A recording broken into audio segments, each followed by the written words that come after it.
Thursday, and today we are live for Throwback Thursday doing a large 1990 Topps box opening search for maybe one of the greatest error cards of all time, which is the Frank Thomas No Name on Front error card.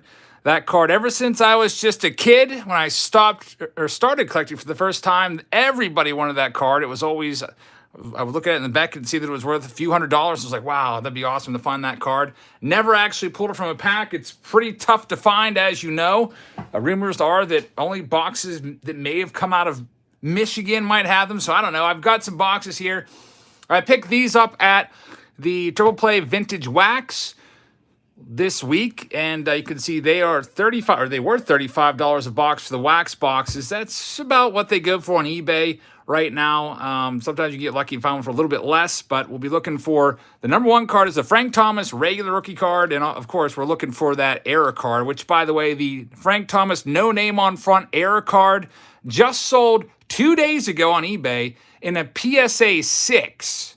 So that's not the greatest condition, PSA 6.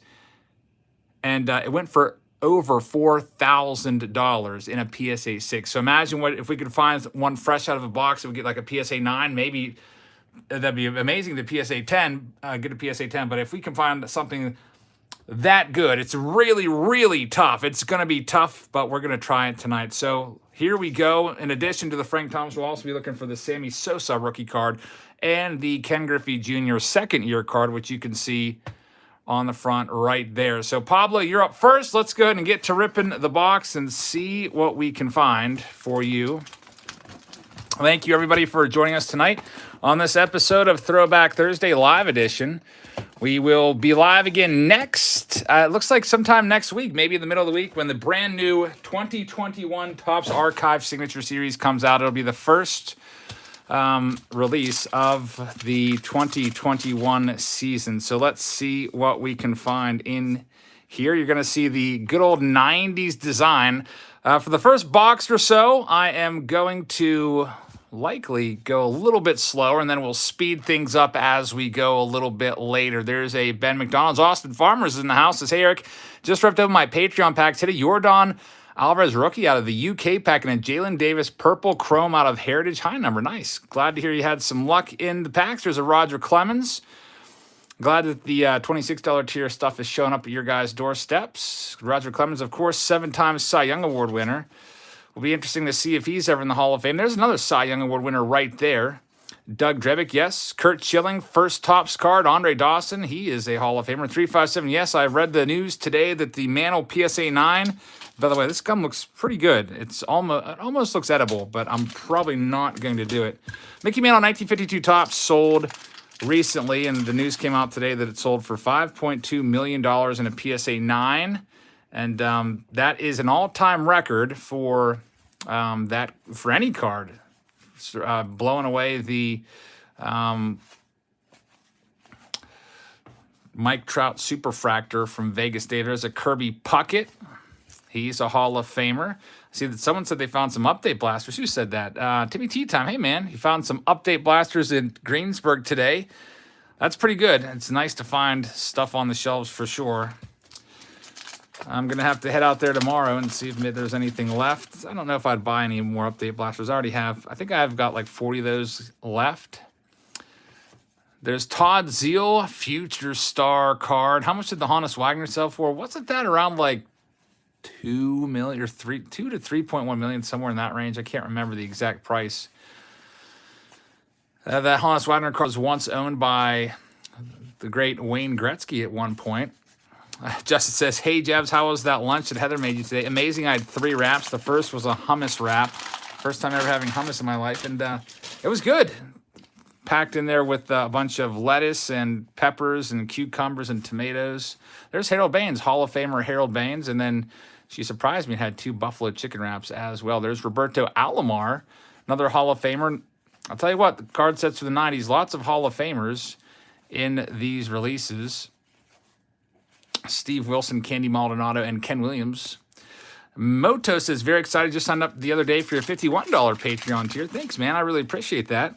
We'll probably start working on that tier within the next week or so. Right now I'm working on some of the higher levels. There's John Smoltz. He's a Hall of Famer. Charlie Hayes, his son, is Key Brian Hayes. Timmy Tea Time. I did hear they're all behind the counter. I also heard you're only allowed to have one per person.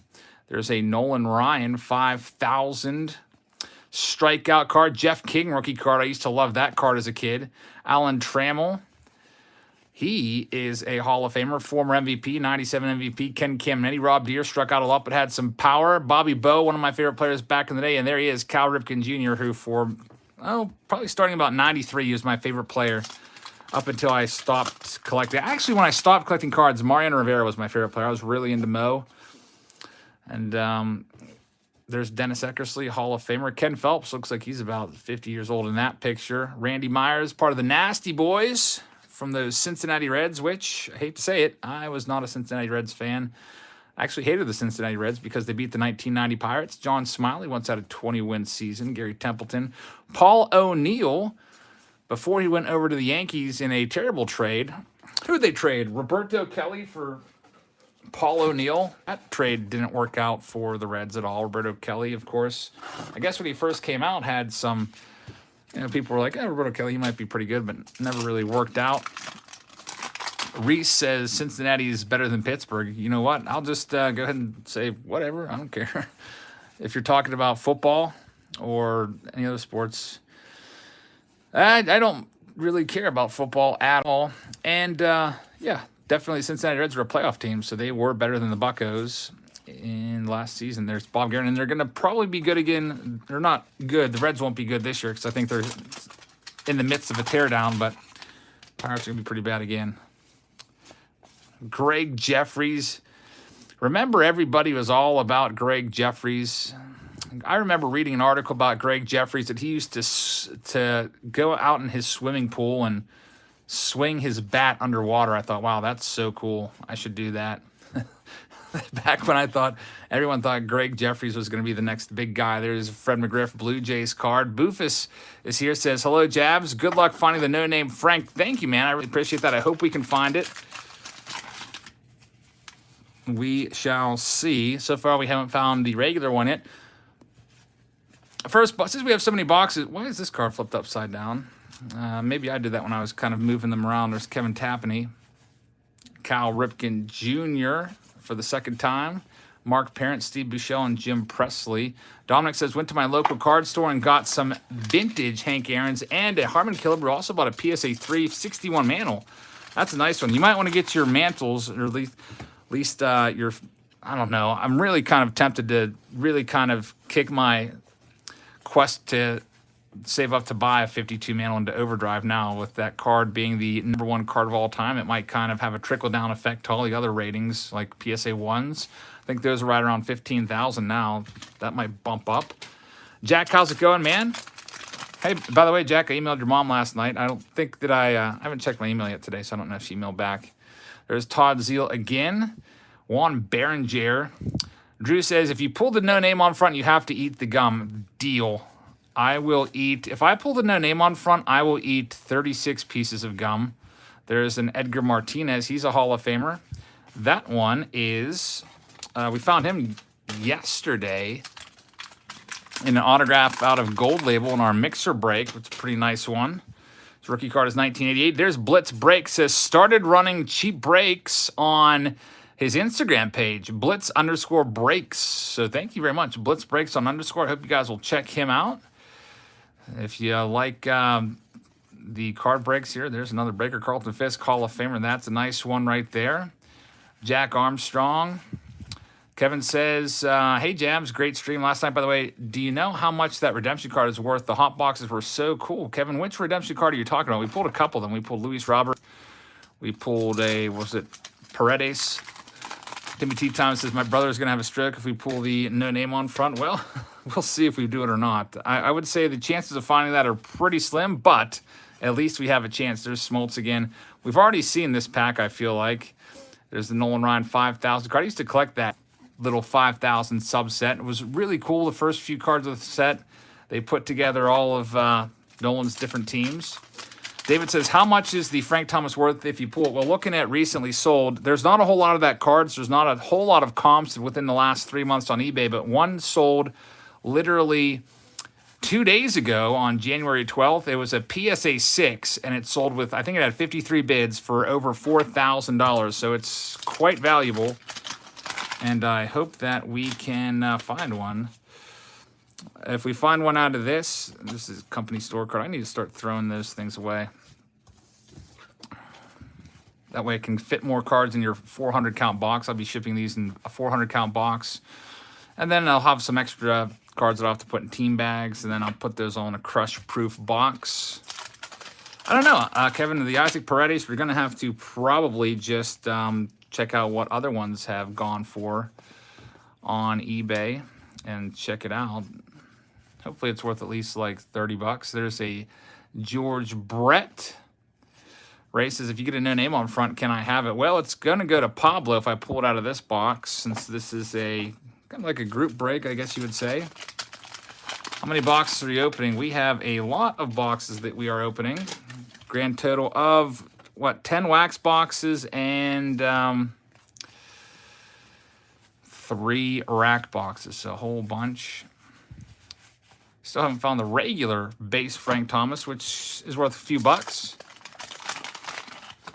See what else we can find. There's a Bob Walk, good old Bob Walk. There's Eric Anthony, Ozzie Smith, Pat Borders, Eric Schau, Gary Carter's a Hall of Famer, Billy Spires doing a little magic with the ball there. All right, so we're halfway through the first box. Still no Frank Thomas yet. This is Bobby Witt Sr. Weren't they supposed to come from rack packs from Michigan? Jeff, that's what I've heard, but I don't know. I haven't really ever seen the card pulled. I guess somebody pulled one on their channel a while ago, but they took it down, so I don't know if that was a legit pull or if it was just faked. There are several reprints out there of that card that are floating around. So we got a Vince Coleman there. Pretty good rally. Just 2 weeks ago, we went out to Ohio, Triple Play Vintage. The first time we went there, they didn't have any 90 tops. They didn't have the 90 tops in stock until we went back.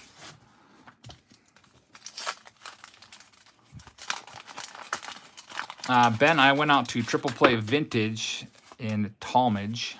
I think that was on the way. I don't know how far it is from you. Rance Mullings there for Pablo. EB says that his dad has the card, but no air version of it. Yeah, the air version is really tough. Just really, really tough to find. There's Larry Walker. That is a rookie card of Larry Walker. Matt says there is a PSA 10 on eBay for $420,000. That's pretty crazy for sure. I believe it, and wouldn't be surprised if that eventually ends up selling for that much. Going to start opening a few packs at a time and do I call them super rips, but they're really just me opening multiple packs at once. I guess it go a little bit faster. Alex says, how was the hummus? It was really good. We had lunch together, went out looking for some cards. And only thing on the shelves at the Heather's Walmart was 2 boxes of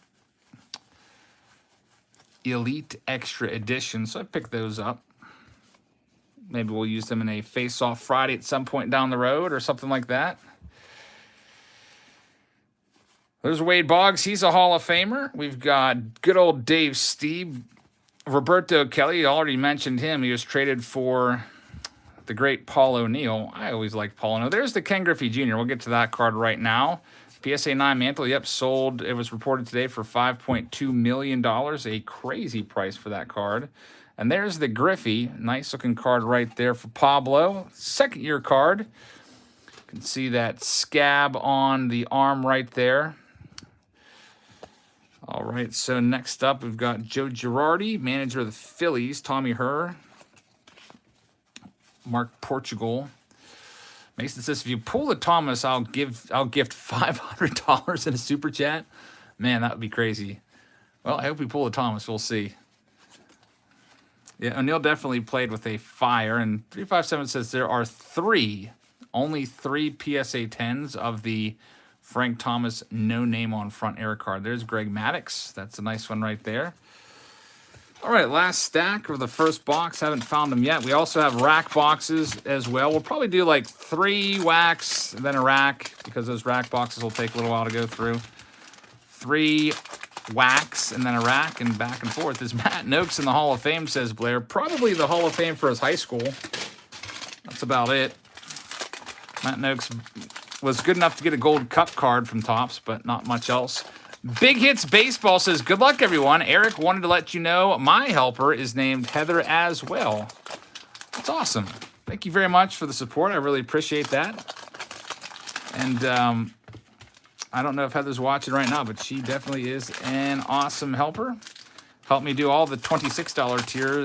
I don't know, we did that, what was that, a few days ago. Ike's in the house. Yeah, 1990 Topps. Still looking for the... Oh, look who it is. It is Frank Thomas, the regular card. So there we go. That's the guy we're after. Now, the error card looks exactly like this, except the name is completely missing at the bottom. And I hope that we can find this one. Looks very, very, very nice. Look at those corners on that card. I mean, you could probably send this one off for grading right now and get at least hopefully a 9 on it. Maybe cross your fingers and get a 10. Sometimes I cannot tell the difference between a 9 and a 10, but that is a great looking card right there. The Frank Thomas regular card. We will be looking for the error version. Very, very nice. So it looks like we have a corrected version box here, but it's still fun to look. There's a Bernie Williams rookie card. You guys remember Bernie Williams? Bernie Williams, of course, is in the Hall of Fame, so to speak, for the Yankees because he's out in Monument Park. Like that one a lot. There's A. Bartlett Giamatti. Everybody was so pumped on this card back in 1990. A. Bartlett Giamatti was the commissioner of baseball for several months, and he passed away. You can see he was the commissioner there from April to September, then passed away of a heart attack. And the biggest thing that he did in his short time is he banned Pete Rose for life. And then he passed away shortly thereafter. Very, very sad. He's also the son of Paul Giamatti, who's a very famous Hollywood actor. There's Chris Sabo, good old Sabes with the glasses on. Randy Johnson in his Mariners uniform. Just got traded over from the Expos there. That was his second Mariners card. He did have a Mariners card in 89 Topps traded. Ike says 1990 Topps was one of the first sets that he ever started collecting. There's Cal Ripken. And for a minute there, I thought we had the Kurt Schilling. He's in an Orioles uniform. Sandy Alomar Jr. And let's see what else we have. Mickey Hatcher, Joe Carter. There's good old Tommy Lasorda, just passed away. Hall of Fame class of 1997. So we'll miss him. Definitely one of the great ambassadors of baseball, for sure. Paul Molitor is a Hall of Famer. Dale Murphy. How many boxes tonight? I used to love this card. Stan the Man Belinda. I don't know if that's his nickname or not. I just made that up. There's Deion Sanders. Used to be pumped about that card back in the day as well.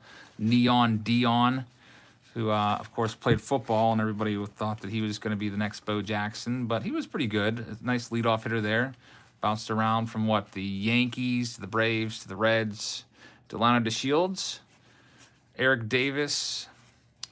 And we have one little stack here left for Pablo. I was originally going to send these in a box, but for some reason, this either isn't a 400 count box or what, because I'm going to need about 200 400 count boxes, or 2 400 count boxes to get these all fit in there, Pablo. I don't know. I'll have to figure it out. I thought I calculated there was 520 cards in a box. I don't know why they're not fitting in there. Is this your full-time job? Nope, this is just a hobby. There's Joey Bell. You guys will probably mostly remember him as Albert Bell, a.k.a. the guy that absolutely trucked Fernando Vina out at second base. There's Jim Abbott, Gold Cup card. Of course, Jim Abbott, if you don't know, pitched a no-hitter in the big leagues and was missing his right hand, which is absolutely just, the more you think about it, the more amazing it becomes. How many boxes? Oh, I've got a lot of boxes. I have a lot of them. I've got a whole bunch of rack boxes and a whole bunch of wax boxes. I bought every single box that Triple Play Vintage had, and we're doing them all tonight. So We'll go a little faster as we go through the next boxes, looking for the Frank Thomas. There's the Kurt Schilling first Topps card, very last card of the box. Very nice, of course. 89 Donruss is considered his rookie card. I think he also has an 89 Bowman, but that is a nice one. Kurt Schilling, future Hall of Famer. At least I think so. He's got 1 year of eligibility left after this year. And he is, I don't know, we'll see if he gets in there or not. It's going to be close. Michael's up next.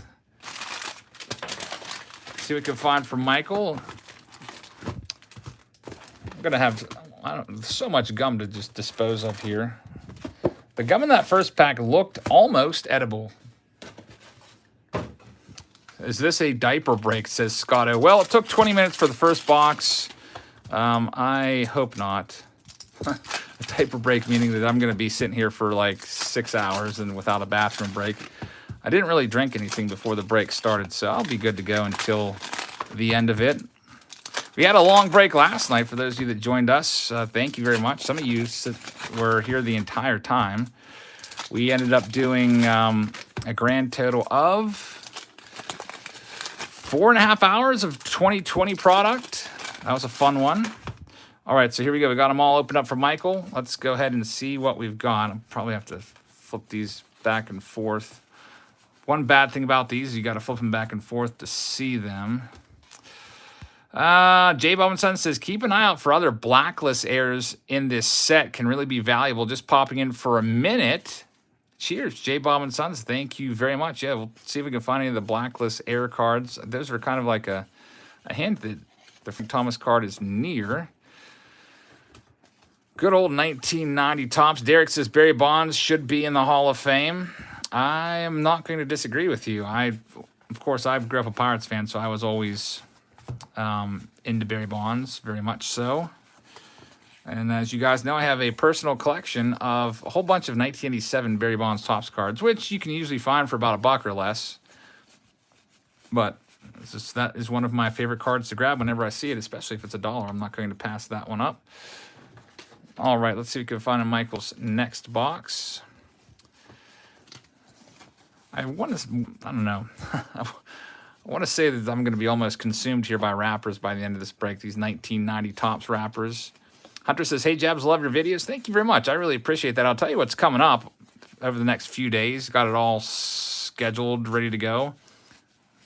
Let's see. We have tomorrow we're doing Face Off Friday. We'll have Topps Holiday in there from 2020.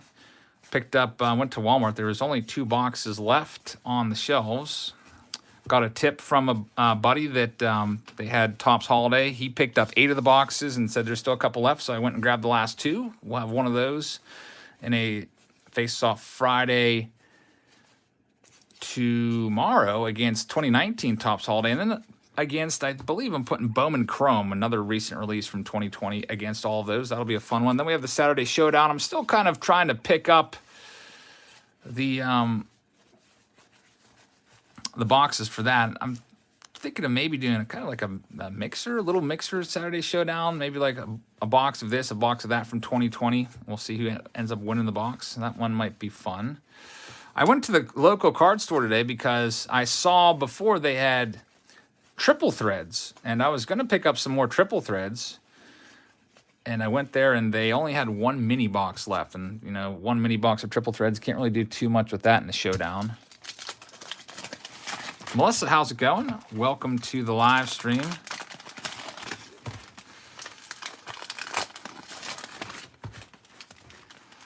Sharon says, no one who juiced should be in the Hall of Fame, period. Well, unfortunately, I personally believe there's a lot of cheaters that are in the Hall of Fame. Cheaters that either doctored the baseball, guys like Necro. I think that some guys that probably just already are in the Hall of Fame. I'm not gonna speculate, but some recent guys that have got in, I bet you, may have been using, but just were never caught. So I don't know. And like Buster Olney once tweeted out, it is a museum. It's not a a church. I mean, when I take my kids there, I don't know. That's just my personal opinion. There's a Tracy Jones, Ricky Jordan, Bud Black. Earl Hershiser, cough, cough, says Ike. Yeah, Earl Hershiser had a great career. 56 and 2/3 scoreless innings. And then on top of that, he pitched up until, I forget what year he ended up retiring. His first year, I think, was 84. He ended up going into the late 90s. Anything yet? We did find the Frank Thomas regular card, but have not yet found the no-name version, which is, if we find that one, I will, I don't know. Somebody said they would super chat $500 if we found it. I will probably match that and do a giveaway of $500 or I don't know, something. We'll do some kind of big, huge giveaway just to celebrate. That would be absolutely nuts. Have you ever pulled the George Bush card? Yeah, there's a George W. Bush card. I think only 100 of that card were made, and I think that it was made exclusively for the White House, and somehow a few of those cards made their way out of the White House. But yeah, that's a very, very valuable card as well. There's the Curt Schilling first Topps card. Look who's right after him. It's the Frank Thomas again in really great shape. Good corners on this one. Sometimes it's tough to tell, like with this corner up here, if there's white on it, but that's just that little light orange dot. So you got a nice conditioned Frank Thomas there, Michael. Unfortunately, that is the regular issue card. So the Frank Thomas counter is 2 regular Frank Thomases, 0 other ones. Jim says, did I get the message about the Aaron card that you won? I have not even gone through. Well, I've gone through about half of them. I'm still working on all those 80K giveaways cards, and right now all of that's put on the back burner while I work on Patreon packages to get all of those out for the month of January. Once that stuff's out, I will get back to working on those, and I'll get them all out at the same time, because I'm going to do a quick little video showing you all of your packages that they are being shipped. Ike says there's a lot of speculation at the end of Hershiser's career that he was doctoring baseballs. There's an R.J. Reynolds just laying there. Well, I'll tell you what, a lot of players do something to get extra grip or more spin. It's a pretty well-known fact about that.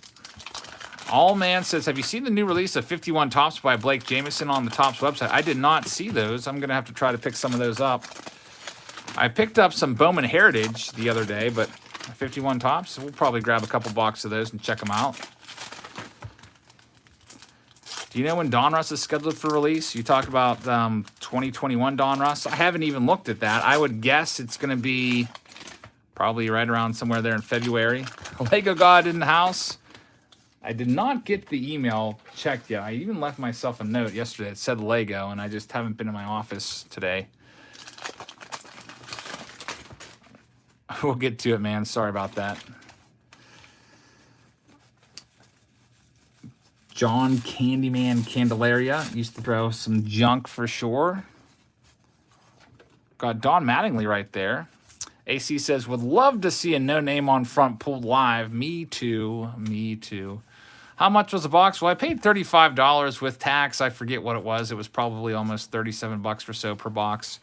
I charged an additional, I think, $8 for shipping, because it's going to take at least a probably like a medium flat rate box to get these out. So that was my break-even point, I guess. I figured out. That doesn't include the cost of driving the whole way to Ohio to get them, though, but that's okay. Let's see what else. There's Ken Phelps again. Seen that. There's the Griffey. Ken Griffey Jr. with the scab. Joe Girardi. John says, Candyman, big guy who's a junk pitcher. Yeah, he definitely threw a lot of crap up there. But it worked. Nice long career. Some of those junk ballers had nice careers for sure. Guys like Phil Niekro, his brother Joe Niekro as well. Zipped right by the Nolan. We've seen that Nolan a bunch of times already. There's a bunch of those 5,000 ones. There's Sandberg. The first box I did really slowly. And since it will get a little repetitive for all of us that are going to be staying for the duration until we find the Frank Thomas, or at least till the stream is done, I've got to go at a little bit of pace. Lego says, what's the most expensive card that you have? Probably the Cy Young 1909 card. And I'm hoping to upgrade that. I think that's my goal is for 2021 is to get a new #1 in the collection. I will be looking when I go to the National, if they have it this year. I will be looking for maybe, just maybe, picking up a 52 man on like a PSA 1 or something like that. That I don't know what that one is going for now. I'm guessing at around $12,000. So I got to put aside a little bit of money each month and make that happen. Tommy Lasorda. I speculated about Necro being a junk ball pitcher. There's literally lots of video footage of him with like nail files and being caught and tossing nail files behind his back and stuff like that. How much is the Cy Young card worth? I have no idea. I've never sent it off to be graded. I don't know. Maybe $1 to $2 grand. I have no idea on that one. Michael, thank you very much. That is your box in the books. Well, actually, you got one more stack there, Michael. Didn't mean to usher you off stage so early there, buddy. Matthias says, you're the king of breaks, grips, giveaways, all of it. Thank you, Jabs. Thanks, man. I really appreciate that. I'm probably going to try a piece of this gum at some point because I'm in a room right now, and I've got the doors closed to the room, so there's not a lot of air circulating in here. Bright lights are on. There's actually a fly in the house. They're like, where did that come from? So I shut the doors so it wouldn't come in here and fly around and distract me. But now the whole room is just consumed with this smell of 1990 gum, and it looks really good. Like I've seen the gum before that's come out of boxes, and you can tell if it's been exposed to moisture. So I think I'm probably going to eat a piece of this gum at some point soon. I'm probably going to put a couple pieces aside just in case the next box is like all moldy and stuff like that. I haven't had dinner yet, so I did have a cheeseburger at Heather's house before I left to come back over here. That kind of was more or less a snack. But I do have a sub that I picked up at Walmart on my trip out there today to get those 2 holiday boxes. So I'll probably eat that after the break. Yes, I will definitely try a piece of the gum. It's just, I already know what's going to happen when you taste the gum from 1990 or any of this old era, quote unquote, junk wax gum. It just turns into powder in your mouth. There's a Larry Walker rookie card coming up. Nice one right there. We'll get that with Michael's other cards that we are sleeving and top loading up. Got a little stack there for you. Yeah, it literally just dissolves, mixes with your spit, and just you're like, did I just eat something? Because it just turned to a liquid, and now I'm grossed out. Mark Davis won the Cy Young Award, I think, in '89, right? Mark Davis, 44 saves. I think had like a 1-something earned run average that year. Or the good rookie Hall of Famers in this set? Well, the good rookie Hall of Famers, you got the Frank Thomas, which is a nice one. Sammy Sosa, which we haven't seen Slam and Sammy yet, I don't think, tonight. Hopefully see him soon. We've pulled 2 Frank Thomases. We pulled 2 Larry Walkers. And Highness just liked the video. Thank you very much. I really appreciate that. It helps out the video for sure. Kevin Mitchell. How are the kids doing? They're doing great. Olivia just lost another tooth yesterday. So she likely will be getting some money from the good old Tooth Fairy. Got Rex Hudler, Charlie Huff, Jose Akendo. All right, there's the Albert Bell rookie card. Cal Ripken's got a lot of cards in the set, at least 3. Biggio was not a rookie card in 1990. His rookie card is 1989. He also has some 88 rookies in like the 88 score set, 88 Fleer update, I believe. So if you want a Biggio rookie, you got to go back to 89. This would be his 2nd year card. Sean says this brings back memories. Definitely bought a lot of 1990 tops. And there's the Sammy Sosa rookie card. Just was talking about him. Hadn't found him yet. And there he is. Card is in nice shape. And that's the reason why people love buying these boxes, because someone would take that card, send it off to PSA, try to get a PSA 10, then sell it for like, I don't know, what's a PSA 10 Sosa go for, $120 or something like that. That's what they do. They crack and then they send it. What do they do with the leftover cards like this? Probably just donate them or give them away or whatever. Nice one right there. So, Michael, congratulations. You got the Thomas, you got the Sosa, you got the Walker, you got all of them in your wax box. A pretty darn good box. We didn't get the Sosa out of box number 1. All right, so now we're moving on to box number 3. This one is a different box. This box actually was a trade. One of my subscribers, Mr. Myers, sent this my way and said, just really collect the old junk wax. By the way, there's a Jeff King in there too for you, Michael. Put that in your stack. Kind of got tossed off with that. Whatever it was, spring training, win a trip giveaway thing. But yeah, he traded me this box. He said, I got a 90 Topps box. I'll send it to you. Just send me like a newer blaster back in return. So I'm going to send Jeffrey a box. I'll find something good. I think I might have, I don't know, maybe I'll surprise you with something decent from 2020. Any Frank Thomas hits yet? Yeah, we have 2 Frank Thomas hits. They've both been regular hits. Now this box, I don't know. This one didn't come from Triple Play. This one was Mr. Myers' box. So I'm not sure exactly where it came from, but OMG, let's see. Maybe this will be the Michigan box. Probably, I don't know. I think I have some not 90 chrome. I think I have some 2020 chrome I might be able to send your way for this 90 box. So let's see what we can find in this one. We'll do a rack box after this. OMG Card Pulls. Don't know if he's in the house, but he's got a great channel. You should check him out if you haven't already. Floyd says, I've got the error card. That's pretty awesome. Did Jack's mom send you an email? A lot of Jack Townsend fans here like to stay up to date with his day-to-day stuff. I haven't checked my email today, so I have no idea. Jack Townsend definitely has a little following here for sure. All right, so we will start with this gum is looks a little different. This gum is not as white as the last one. I don't know what that ingredient would be on this one. So the gum's a little bit different. The cards still smell pretty good. There's really no big stains there. A big stain on the back will usually signify that the box has undergone some stay in a moisture environment, maybe in a basement or something like that. Also, heat can cause the gum to kind of break down, as you saw with the 72 box. It looks like the gum just melted right to the gum, or the gum melted right to the cards. Lego says, when I was little, I lost my tooth. I put it under my bed and saw my mom in the middle. Oh, man. That's, yeah, your mom probably wanted to make sure that she got there before the tooth fairy so she could have it. Mom doing a good mom thing. There's Julio Franco, and there's Sammy Sosa, OMG, in your very first box, or first pack, actually, off the top. You have the Sosa rookie card. Congratulations on that one. Looks to be pretty pristine. So we'll put that aside. We'll get that one top loaded up. Only thing I don't like about these packs, I have to flip every half pack over to show you the front. There's Jose Lean, my brother's favorite player when he was growing up.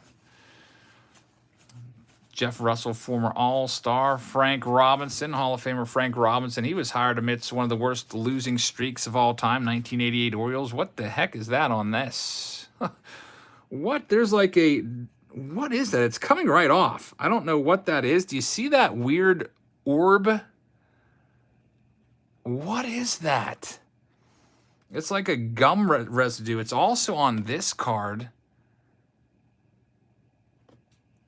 Weird. That was... I'll leave the rest on there. OMG, you can do some investigation on that. Well, I'm definitely going to have to wash my hands now before ghost residue. That is... Well, I don't know. Well, at least I'm not eating any gum from this box.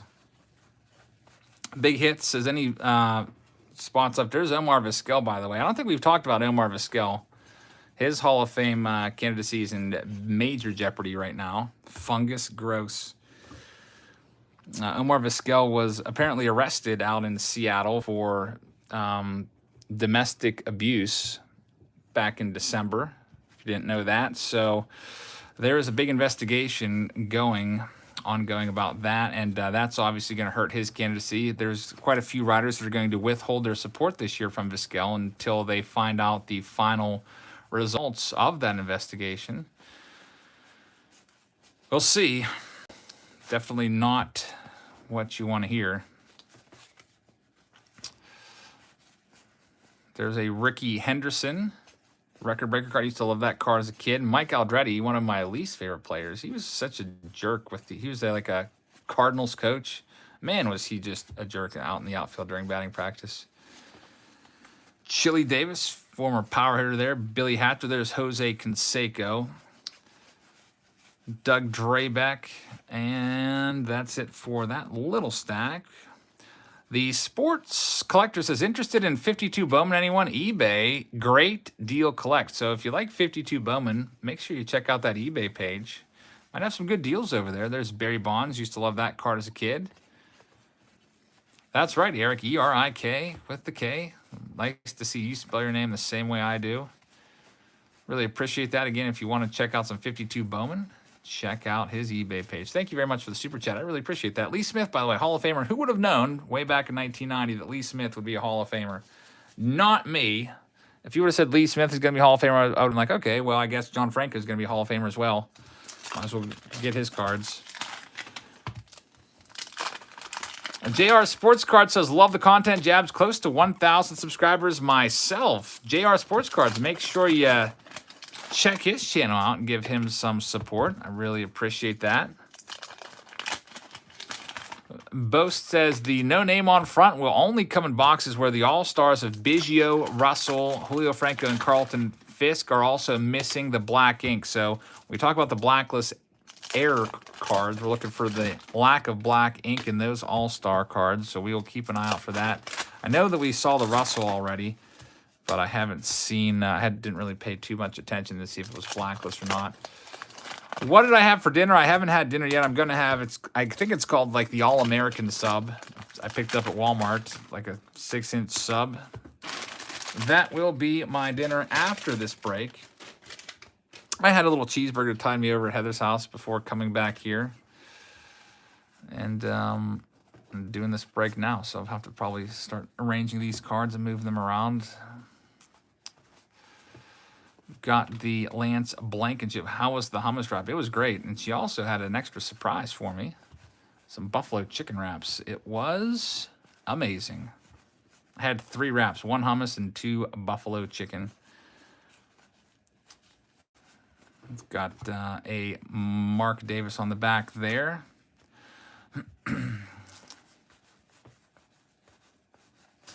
Ruben Sierra. Jason Grimsley. There's a Fred McGriff with Jim Rice. Jim Rice, Hall of Famer. Fred McGriff, for some weird reason, is not a Hall of Famer. Don't ask me why. I think he should be in there. This guy's a Hall of Famer. George Brett, of course, hit 390 in 1980.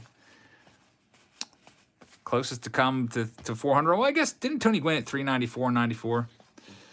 Something like that. He was way up there. Edgar Martinez, another Hall of Famer. Imagine if we could find that Frank Thomas no name on front. I do have a one touch ready to go just in case we pull them. Tim Cruz, of course, he passed away in a boating accident along with Steve Olin in spring training of, what was that, like the 92 spring training? That was a really sad story. And Bob Ojeda, who you guys might remember, also was seriously injured in that boating accident. I think they just plowed it right into a dock. Very, very sad way to start the season. 1993 says Boston fan. Yeah, that was, I remember picking out the Steve Olin cards and putting them aside there after I heard that. There's Andy Van Slyke. He was my favorite player growing up. Bobby Bowe and Steve Finley. Man, you should smell what this room smells like right now. I know you can't, but it just smells like the height of junk wax right now. Just there's that gum smell. All these packs so far have been just like crisp with that 90s smell. And Tim M says, Eric, thanks for the great videos. Thank you very much, Tim, for the very generous super chat. He says, I'm posting a video tomorrow announcing my mystery packs that will be on my eBay channel next week. The chase card is a 2020 Topps Luminaries Ken Griffey Jr. autographed 9 out of 10 card. That is quite a valuable card right there. Good luck to all tonight. Tim, thank you very much. I hope you guys will check out Tim's channel and check out those mystery packs. I'm always looking for a good mystery product, so I'll definitely have to check that out. I'm looking for something for not this week, but the following week. So maybe we could work out a nice large order. We'll see. I really appreciate that, Tim. Tim's been around the channel for a long time. He's been buying the breaks. I think he's a pretty trustworthy guy, so I would definitely recommend you check his stuff out. He knows what he's doing. I doubt he's going to give you a bunch of wrinkled 91 tops and Donruss cards like we saw in one of our mystery boxes that was sent to us recently. Thank you, man. I really appreciate that. Heather's got the link. Heather, thank you very much for dropping that link. It makes it so much easier for everybody to find their channels. And J numbered to 1 says, hey Jabs, can I get some love? J numbered to 1. Thank you, Jay. I really appreciate that. Yes, much love to you. I hope you guys will check out J numbered to 1. And if you got a channel that you want us to go to, an Instagram, let us know. We'll see if Heather can find the link. Heather, what did you end up having for dinner tonight? Because I don't think when we parted you'd eaten yet. Was it Sheets? I know you said you went to Sheets and Big Lots tonight. Have we found him yet? We found 2 Frank Thomas rookie cards so far, and they've both just been the regular versions. So that's what I thought. Sheets, did you get like the grilled chicken sub from Sheets? That sounds really good. Jesse says, OMG card pulls, how much do you want for the Edgar Martinez?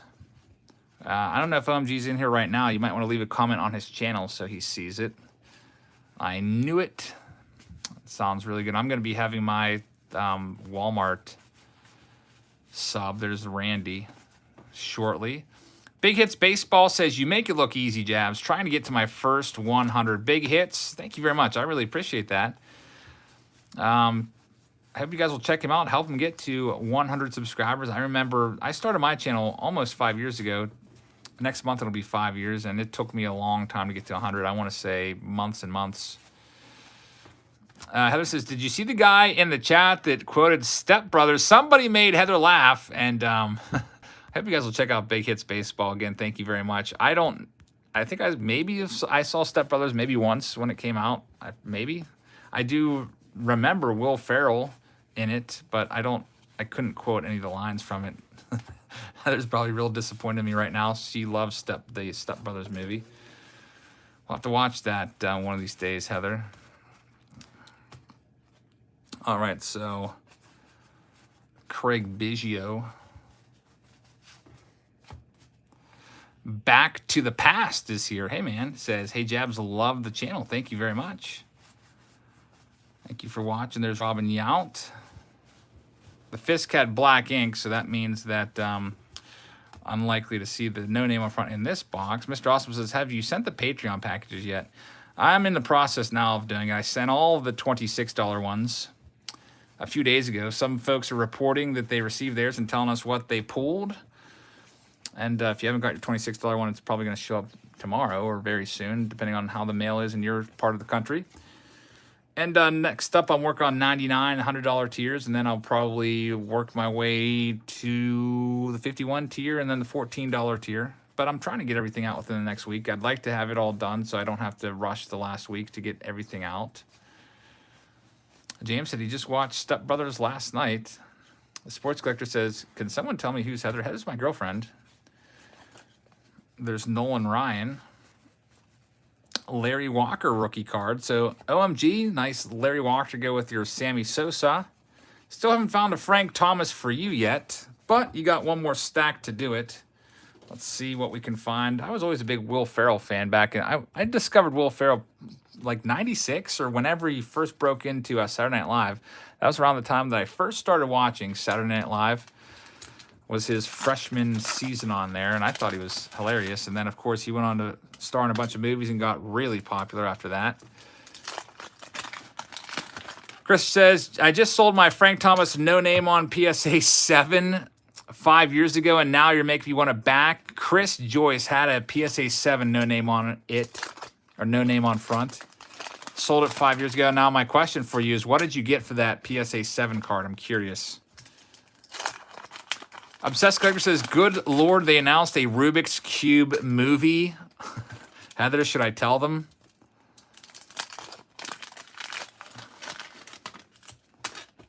Got a few more packs here. $4,500. That's not a bad price, I guess. 5 years ago, you probably got a pretty good. I don't know what that's going to go for nowadays. If a PSA 6 just sold for $4,000, a PSA 7, what would that be like? 7 to 8 grand, maybe, in today's market, something like that. Yeah, definitely. Everything's gone up. All right, Heather, I'm just going to tell him. Heather can solve a Rubik's Cube in like less than 2 minutes easily. Someone said there's a Rubik's Cube movie coming out, and Heather just sat down because she had some extra time, and within a day learned to solve Rubik's Cubes, like learned all the algorithms, and now she can probably, I don't know, you could probably solve them even faster than that. All right, she tried to explain it to me, I don't get it. Hey, there's BITG. BITG says, promise get you to the shop soon. It's been so busy. BITG, thanks, man. I was wondering if you were going to reach out to have us down there. I'd definitely love to come check out your shop. BITG does a lot of great auctions. And he was a YouTuber, and he's living the dream. He opened up his own card store down in West Virginia. So we will head down there and do a nice video and show you everything he's got, and hopefully bring you some regulars. Thank you very much, BITG. I really appreciate that. Make sure you check his channel out. Is this break sold out? Well, there was 2 spots open at the end, and I sent some invoices, and we'll see if they were paid or not. And if 2 or 3 people paid, I'll have to refund some folks. But yeah, there's I think there's 1 box left right now. We'll see. Don says BITG's shop is awesome. I had disconnected, then I hit reconnect, and are we back? I hope we're back. Otherwise, that would be terrible. Let me know if we're back. It says we're lagging. Can you see me moving my hands around? Can you hear me? Yeah, there was a little bit of an issue there. It looks like, okay, we are back. So sometimes that happens. Well, that's one of the main reasons I'm so hesitant to do a 24-hour live stream, because I feel there's always a bug in the system with live streams, and sometimes it comes and attacks us and knocks us offline. That one almost did. Got the little spinny line that said, you've been disconnected, and then there's the reconnect button. I hit it right away. And I'm glad that we're back, and we don't have to start a new live stream. That would be terrible. I always hate it when we have to do, like, break a live stream into parts, because some of the watchers just like to have the live stream just to play out for the full duration while they're doing something, working in their garage or sorting cards or whatever. I know that I always find it helpful to have something to watch or listen into while I'm working. Mike says, sounds like Heather's a ringer. When is she going to start her own YouTube channel? Heather, when are you going to start your own YouTube channel? We had somebody that asked you to start the Heather's hockey cards. Heather likes hockey, but I don't think she has any interest in hockey cards. All right, OMG Card Pools, thank you very much. You got the Sosa, you got the Walker. No Frank Thomas in that. We're at 2 Thomases tonight and 0 no name on front Thomases. Now we're going to the big boy. This is the big rack box. I have a few of these to do. Let's see if I can get it to fit on the camera here. All right, so you can see this was a $50 box out of Triple Play Vintage, and this one's going to Pablo. Austin says, what have I missed? So far, 2 regular Thomases, like 2 or 3 Sosas, 2 or 3 Larry Walkers, 2 or 3 Griffies. About on average 1 per box. The last box didn't have it. So here we go. You can see there's 45 cards per pack in a rack box and 24 packs per box. Sometimes, depending on what the rack box is, it'll give me some trouble. I think the last time I did 1990 Tops, it was 2 years ago, over 2 years ago, and it was a rack box. If you type in 1990 Tops Jabs Family, you'll see it. I think it had like 27,000 views. You guys, thank you very much for watching that one. So, Pablo, here we go. Lots of rack. I'm going to move them sideways and make it easier for me to grab those. And Tim M says, I will email tomorrow with info on the packs and see if you'll like them for a Mystery Monday. So I'll tell you what, stay tuned. I have a case. I'm going to preview for you a case of what we're doing for Mystery Box Monday on the channel this Monday. All right, here we go. So I always like to do a rip of these, and I like to get a nice single pull the whole way down like that. Oh, that might have done it. And then I can get all the cards out at once instead of opening each individual pack. And sometimes in the past with rack packs, sometimes I've had to go and get scissors, and that's definitely not something that I want to do. Obsessed Collector says, over 700 people in here, only 208 likes. Smash that like button, everybody. Thank you very much. I really appreciate everyone that has hit the like button. Up to 209 likes right now. Thank you, everybody, for hanging out here on this Thursday night, Throwback Thursday. I was thinking which way I should go. I have a bunch of single boxes of this and that on the shelves, but I figured why not do a live stream since there's very few new cards coming out over the next week. Let's do another live stream. So, by the way, in every single one of these rack packs, you get an all-star card. It's going to be the starters from the National League and American League. It'll be the manager from both teams, and it'll be the team captain from each team. This is from the 1989 all-star team. We got about a 40 like spike there. Thanks, guys, for hitting that. I really appreciate that. Tony LaRussa is our guy. There's Frank DePino. Heather remembers Frank DePino. She sat down with me, and we talked to him for a few hours there out at Syracuse. Did a whole video with Frank DePino, former lefty reliever. Baseball Rise says, love the page. My Instagram is Baseball Rise. I have 30K on Instagram. That's pretty nice. Congratulations, man. That's a nice number for Instagram for sure. So check them out. Baseball Rise. Let's see if I can get this open. There's a Dion James in this pack. Do you know of any sports players that actually collect cards? From current players, you got Matt Strom of the Padres. He's a big-time collector. I'm sure there's other ones out there that collect cards.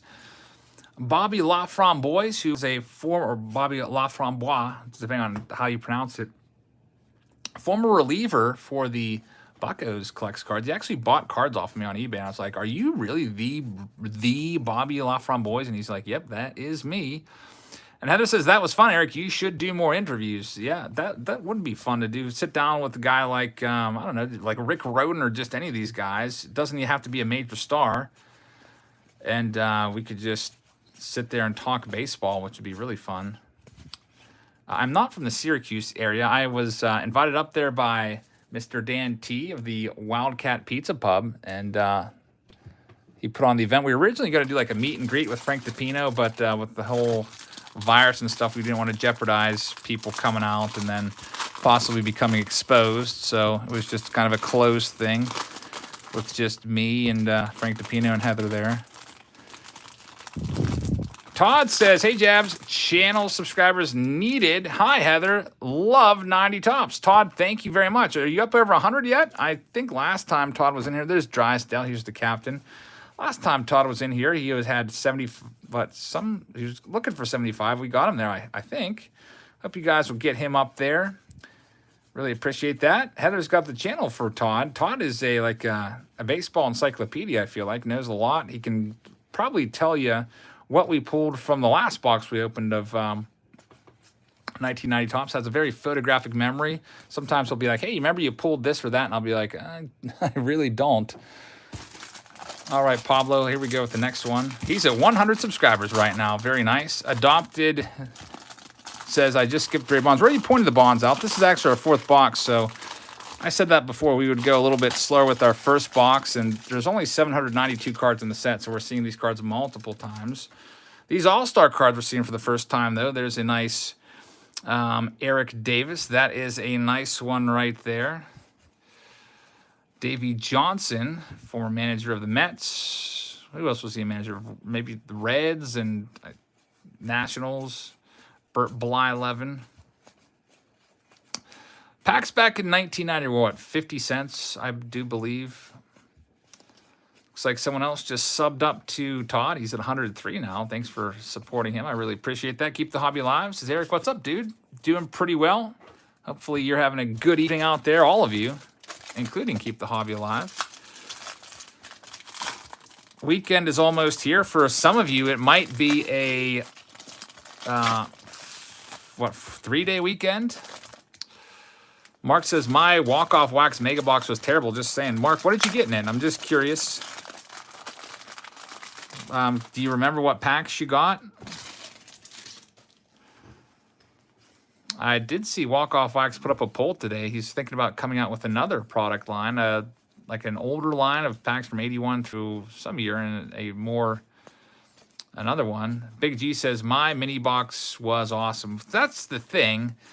You might get all crappy cards in your pack, which could happen. He could send you nice packs. You get complete crap in your box in terms of the cards you pulled. You don't get any hits. That's a possibility, but unless he sent you like 91 Fleer and stuff like that, that's why I'm interested in the packs that you got.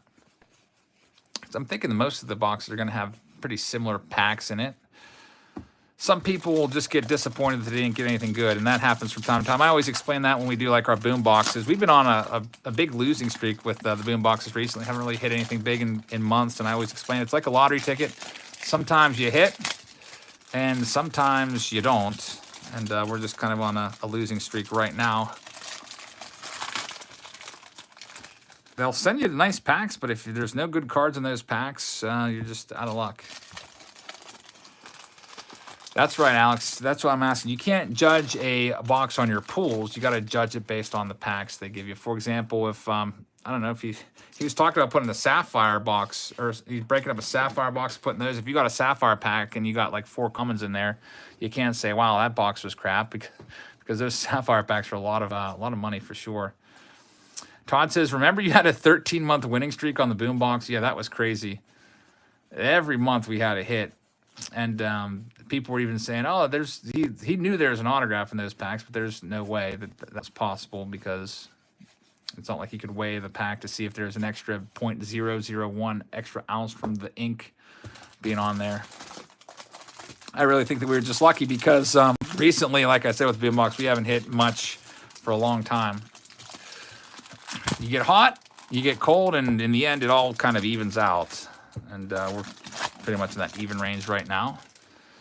Robert says, "I finally found Topps Holiday, my first, and it was good for rookies, and my second sucked, but I did get a Luis Robert." We have Bo Jackson. That's a nice one right there. Austin says, "You name dropped me on one of those hits in this streak." I think I remember that. Just seeing if you were watching, I guess. All right, our next cello pack had that Bo Jackson on the top, which was a nice card. Keith Hernandez. Lance says, "Are all the spots bought out?" I did send an invoice for the last box to 3 different people, and I'm guessing that one of them probably paid, but if not, we'll open it up to you guys to take the last wax box. Sam says, "John Hart, card number 141, partial blacklist." We'll see. I'm not paying, I guess I should pay really close attention to each individual card if there's going to be the blacklist cards in here to kind of signify that a Thomas might be on the way, but I haven't really seen any yet. I mean, I can go super slow, but then we'll be here until after midnight again. I think we finished like after 12:30 a.m. last night. I don't think we'll be here.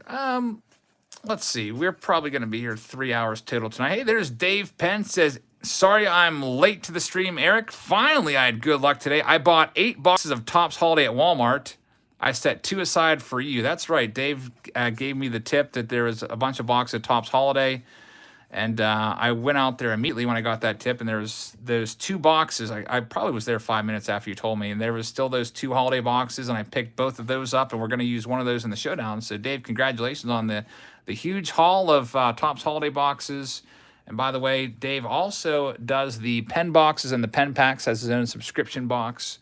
So I really appreciate that, man. Thanks for the tip, for letting me know those were out there. If you see any other Walmarts that have any good stuff on the shelves, let me know.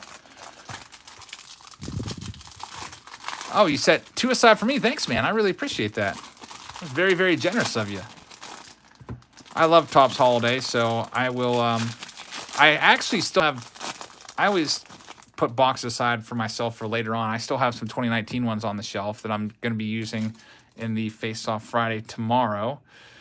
Obsessed Collector says, "Now I know where those 8 boxes of Holiday are going. They're going in the pen packs." Yeah, I bet you that the February edition is going to have the holiday boxes or holiday packs in there.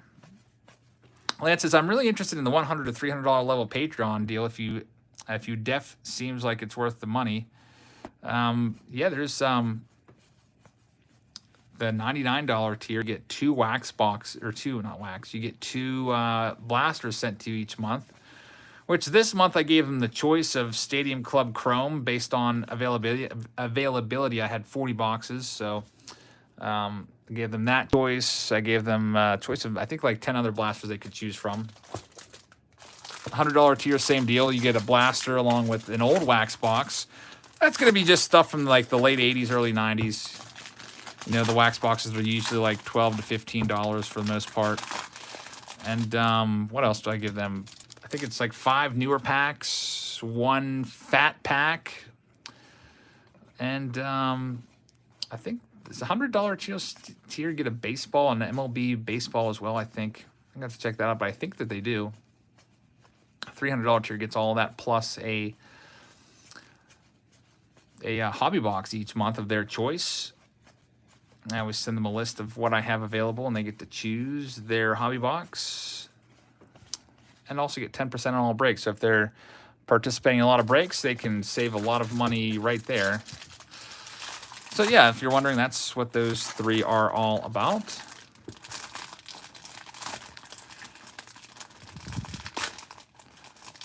All right, so here we go, Pablo, with your next pack, your next cello. I remember buying these at, like, I think it was Ames. Might have been Ames that we picked these up. There's no price tag on them. They might have been $1.29 or something like that. I feel like they're more than 99 cents. Jeremy says 2 straight packs with Jay Buhner and Edgar Martinez. Yeah, no, so far from these, we have Sammy Sosa and Kurt Schilling right now, is what I'm seeing. Or wait, those are, yep, the OMG has his Sammy Sosa over there. I got to make sure I didn't forget to put your top-loaded cards. So, yep, these are definitely Pablo's. You got Sosa and Schilling so far. I always have a little separate pile. There's Nolan Ryan, the card number 1 of the set. Used to love that card. I remember just looking at the back of this and seeing all that italicized ink where he led the league in strikeouts virtually every year. There's a lot of repeat cards. Well, there's only 792 cards in the set. We've probably already opened a few thousand tonight. So, yeah, you're going to see repeat cards in this for sure. The goal here is to find the Frank Thomas no name on it. We'll see if we can find it. I'm going to keep trying. Maybe if we find them, that would be awesome. If we don't find them, then maybe we will do this again a year from now or whatever like that. Tallboy says, I went down to Walmart to see if they had any holiday boxes for you, but a guy went right by me with a shopping cart full of boxes, 0 on the shelf. How about that? So you just missed it. No shame buying every single box on the shelf. That's why a lot of Walmarts are instituting a limit and or keeping them behind the counter in customer service, which is a great idea because it just takes one guy to go there and clean out everything, and then no one's going to find them for a week, and that's very frustrating to just the average collector. I also have seen guys with shopping carts lined up waiting for the vendor. Hey, the Big Bat Box. Hey, man, says, hi, Eric. January Big Bat Box is headed your way tomorrow. Sounds good, man. So if they're being shipped tomorrow, that's Friday, we'll probably have them in our hands by Tuesday. That's perfect. We will likely, I've got a spot open, actually, for Tuesday. So Tuesday, I'll probably do the Diamond Box on Tuesday. Sounds good to me. Thank you very much, Noah. Really appreciate that. I'll tell you what's coming up since you just kind of like got me thinking about the upload schedule. So we've got Throwback Thursday, which we are in the middle of doing right now. Tomorrow's Face-Off Friday featuring Topps Holiday against 2019 Topps Holiday against Bowman Chrome. Saturday Showdown will be coming up. I still haven't put the spots for sale for that. I think Saturday Showdown, we got that. Sunday will be a random pack opening video of just a whole bunch of hobby and retail packs. So those are always fun. Do those maybe about once a month. And then Monday we've got Mystery Box Monday. I'm going to show you Mystery Box Monday. I've got the case of the stuff we're opening right here. Todd says there's actually been reports of shoving matches at Walmart over cards. Pretty crazy. I blame the basketball and football card collectors out there. Well, not the collectors, the flippers. I bet the collectors probably aren't going to shove over freaking cards, but the flippers that have money signs in their eyes when they see those prison boxes coming in for basketball or whatever, definitely are probably going to fight them, especially if they're lined up with shopping carts. Steve says, pulled a 1-of-1 Tatis Jr. 2020 Bowman Best Auto Superfractor. Really torn with what to do with it, Steve. That's a tough one. Do you sell it or do you wait and just hope that his career continues to keep going north? and the price with it. That's tough. Great pull right there. Congratulations on that. And thank you very much for the super chat. I really appreciate that. Noah, thank you for the super chat as well. How much does a Frank Thomas no name on it cost? A PSA 6 just sold 2 days ago for $4,000. No, yeah, $4,000, I think.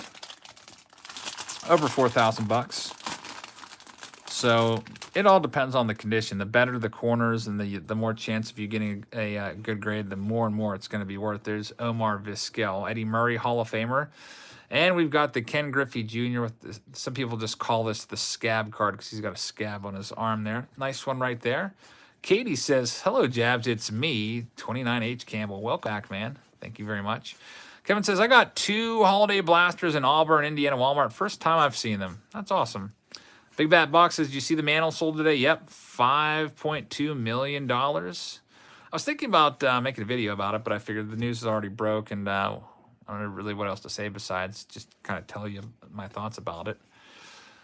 I think it's, you know, it's a new record for the cards, for a single card, and it's just proving that the card industry is alive and well, and it just keeps on going up, so to speak. I can imagine having, you know how there's a Beckett magazine back in the 80s and early 90s that we all bought and looked. Imagine getting a Beckett in 2020 and just opening up and seeing like every card with an up arrow next to it. That's kind of like what's going on right now. Like every card has an up arrow, except for guys like Aristides Aquino and Gavin Lux. Those guys have been going down, but just a ton of cards just going up in price. Some of them exponentially. And I bet you that a lot of your collections have doubled in price from a year ago today, which is good news for you. So there's the Frank Thomas. It does have the name on the front. Frank Thomas, there he is in his Auburn uniform, tagging out a runner there. I just love it. I used to love that card as a kid. I still love it to this day. And every single Frank Thomas that we've pulled has just been in great shape with super sharp corners. Obsessed Collector thinks that it is a bubble brewing in the card market. It's tough to say. I don't know. If you think it's a bubble, then don't go out there and buy the graded cards for those high prices. I guess just sit back and wait. I guess we'll wait and see.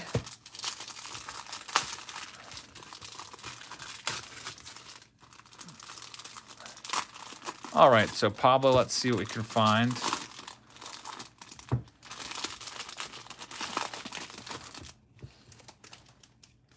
Got a Tony Gwynn All-Star on the front. Richard said, wasn't Vegas Dave hyping flipping cards? He was definitely a big contributor there. He made no bones about telling everyone how he bought the Trout for $400,000 and sold it for about 10 times what he paid for it in like a span of a year, which is an absolutely crazy appreciation on that card. Mark says, you can get the Beckett price guide on Amazon. Yeah, you can. I feel like the Beckett price guide at this point is more for nostalgia purposes rather than actually using it to get the price of cards. The best resource that you have for what a card's worth is just to see what it goes for on eBay using eBay recently sold listings, because typically most of the cards you sell are going to be right around those prices. It's kind of like the market. A lot of people kind of will set their buy it now prices off of eBay recently sold.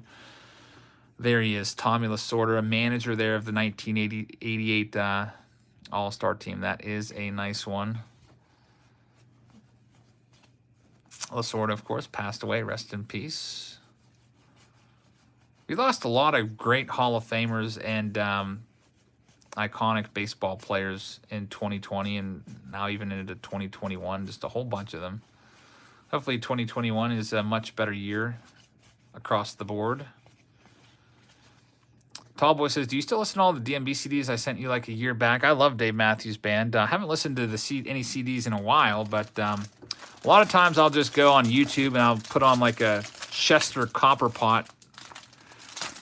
It's like a YouTube channel. He has a bunch of full-length concerts on there. I'll just put one of those on and listen to them. But yeah, I still listen to Dave Matthews Band.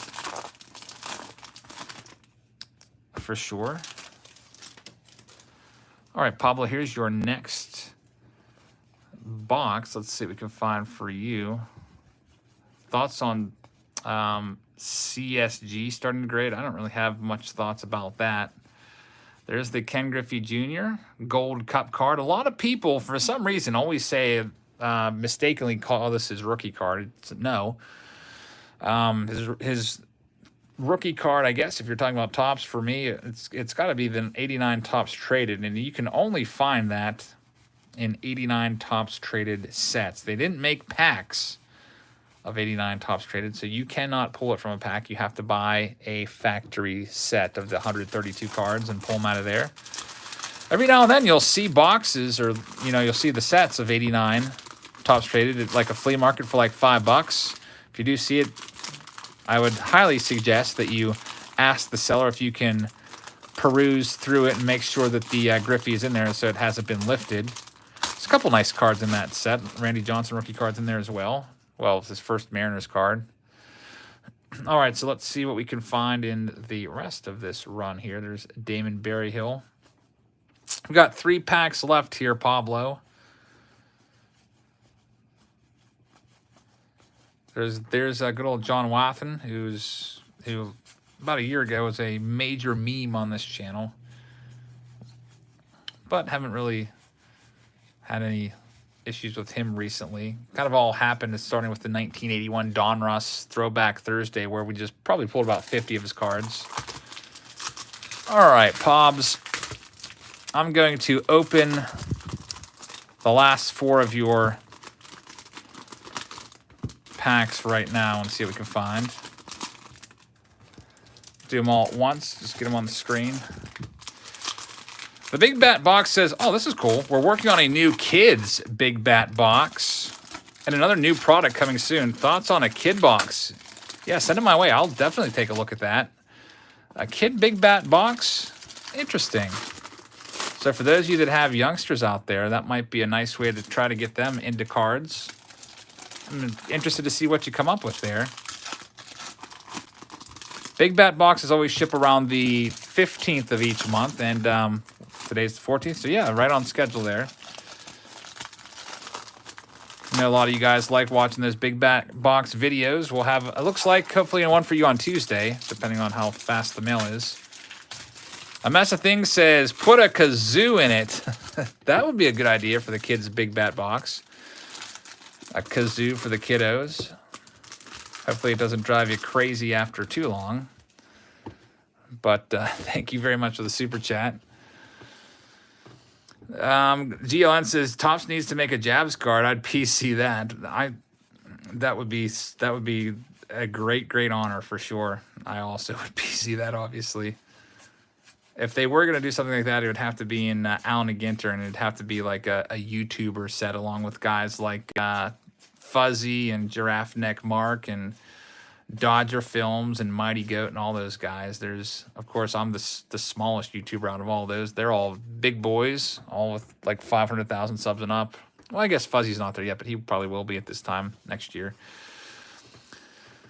All right, so Pablo, here's your next pack. I opened up your 4 remaining packs. We'll open them, or we'll go through them now and see if we can pull you another Frank Thomas. We pulled you one. Basically pulled you one of all the best cards.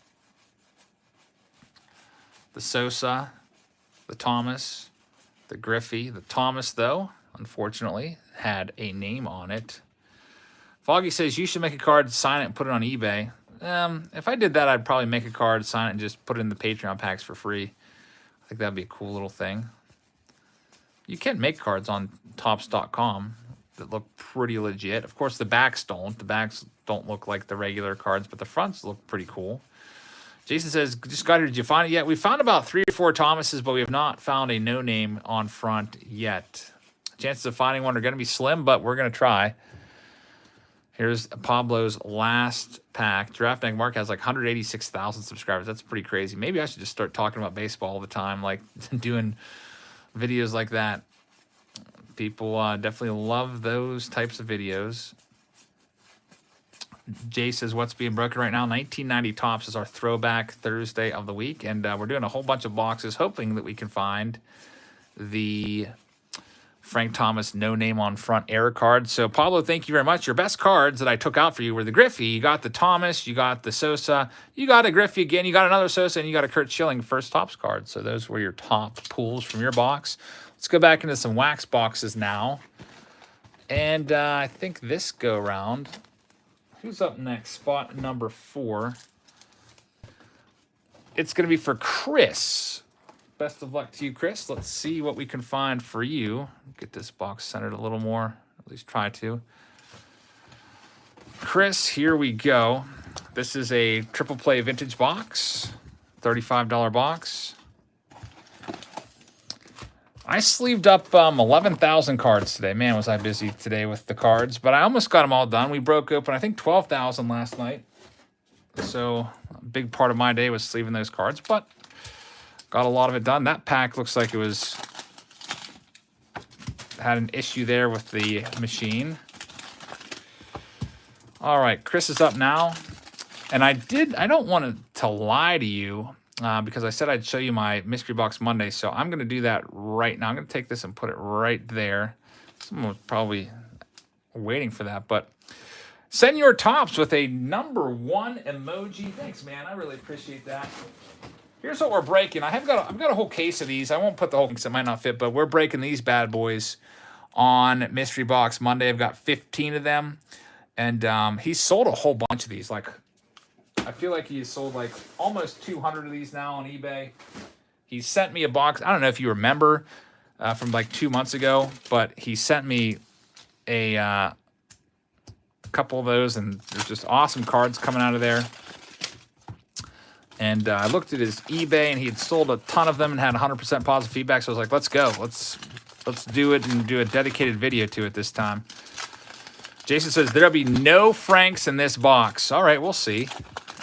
I'm going to say 1 Frank. Well, Josh says, how much did you charge for a box? I charged $44 for a box. And you might say, you only paid $35. Well, actually, with tax, it was roughly $37. And then remember, that's a lot of cards in a box. I'm going to have to priority flat rate it. So I'm probably actually losing a couple bucks per box. But that's okay because it's fun to open these for sure. So here we go. Chris, let's see what we can find for you. Elijah says 1 Frank. Jay Fountain says, I want to sponsor the 50 pack break. That's already been picked up by Jack, so he's already officially got the sponsorship. We will have Saturday Showdown spots that I'll be putting up either today or tomorrow on Patreon. I'm just trying to finalize the boxes I want to put in that. Next, we got Juan Samuel. I think the rack packs didn't have these annoying Spring Fever cards in here that I flipped to the side because it's just kind of a wasted card. Nightlight says, any tips for getting subscribers? Just posted 4-pack opening videos, soon to be 5. Yeah, just keep opening stuff, man. I guess that's the way to go. There's a Ken Williams. I mean, as you know, I have been posting every day for the longest time.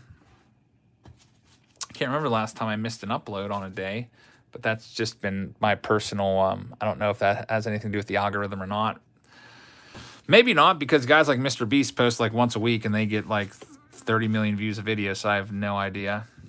Todd says, I'd be highly surprised if there's actually a Frank Thomas no name on front still out there. Well, one can only hope. That's half the fun, is the search. Got an Ernie Riles.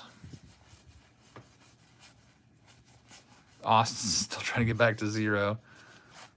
Too bad you can't just kick him out, huh, Austin? Ryan says, who's the dirtbag asking why Jab is charging for more than he paid for these boxes? It's called business. You expect him to do this for nothing. Well, actually, I'm just breaking even. Like I said, I paid $35 for the boxes, and it's going to cost me, if I do it a priority and flat rate box, it's going to cost me like $13 to ship it right there. So that's 35 right there. That's 48 plus PayPal fees. That's 50. Probably losing $5 a box. I just, some people don't understand all the extra overhead that comes in with selling things online when it comes to fees, in terms of like shipping and PayPal fees. Also, there's going to be supplies involved. I'm going to be using my own, not my own, but I'm going to be using boxes to 400 count boxes to ship these in. Whoops, your Willie McGee just got knocked off the stack, but he's going to be okay. All right, here we go, Chris. We'll get to your next stack opened up. Oh yeah, tons of time. Tons and so much time goes into packaging everything up and shipping everything out for sure. Juan Gonzalez rookie card. I wouldn't say that's one of the best ones, but that was a hot card back in the day.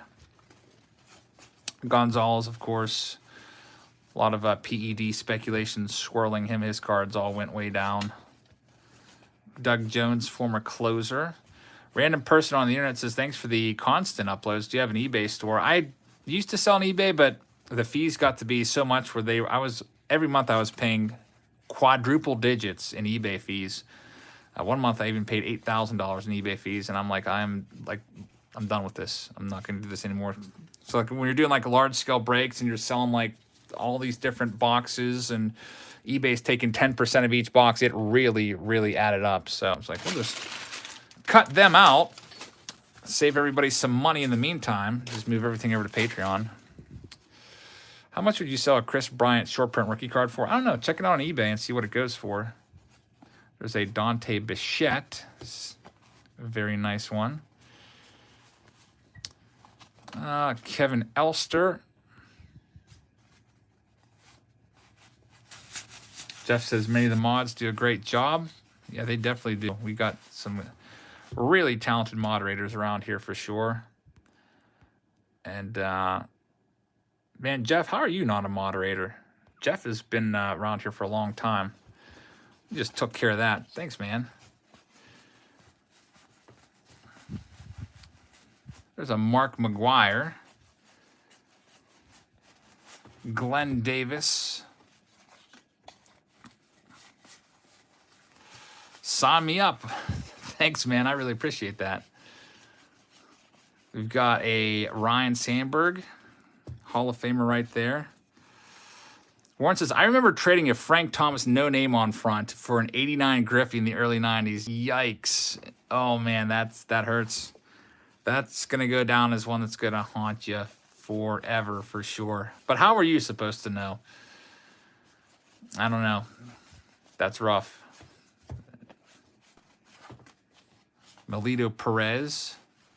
Obsessed Collector hasn't seen a single Canseco card yet. I've pointed him out once. I remember Canseco's got the green border, so when you see green, keep an eye on him. There's Barry Larkin. All of these boxes that have the $50 tags are all from the same collection, and so far they've been pretty good. At least I think they're from the same collection. They're from the same seller.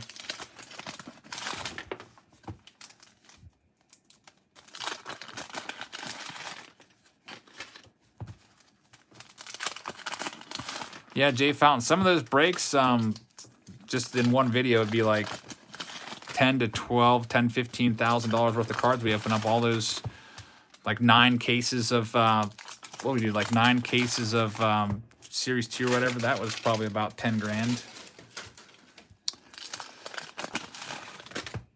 All right, Chris, let's see what we can find. Random says, do you know if Triple Play Vintage still has 90 toss boxes? No, they don't. I bought the boxes that they had. But you know what? They might have had more in the back, and they might have brought them out because he bought so many boxes that he might still... I know he definitely had some more in the back. Have I tried any of the gum yet? I'll tell you what, at the end of this box, remind me, I will try a piece. And hopefully I won't get sick from it. Rick Cerrone. Jay says, I'm a special education teacher. If I could hit 20K a month, I would quit my teaching job in Arizona and teach in Arizona for less money. But the cards, wow. Well, when I say that I'm, like, if I'm doing a break and if I say if I grossed 80,000 in a month on eBay, that I also paid nearly that amount as well for those cards. So the net profit was just very, very, very small percentage of that. Paul Molitor. Joey Albert Bell. Austin says, for the love of God, don't eat the gum. Austin, thank you very much. All right, so Austin says, don't eat the gum. Thank you very much for the super chat. It is tempting to try for sure because it just smells so good in here. So good. It smells like a baseball, like a vintage 90s baseball card shop with all these wax wrappers everywhere, just loads of gum, just letting off their 90s junk wax smell into the air. There's Chris Sabo, Randy Johnson again. Eric says Eric makes way more money teaching. Definitely teaching's the number one. This is a secondary income, and it's fun to do. It's not like much of it. It's not like it's work. I mean, it's not like it's work that I hate doing. It's almost like fun. Like get to look at cards for a few hours a day. Find any Thomases yet? Yeah, we found about 4 Thomases. No name on fronts yet. Elijah says eat the gum. So we've got 1-to-1, actually 2-to-1. The people that want me to eat the gum are up. Todd says Jabs be different and chew the wrapper. Man, that would be kind of gross. Cooper wants me to eat a piece of gum. That's how Ike feels about painting. Yeah, if you can find a job that's fun to do, definitely you're a lucky guy.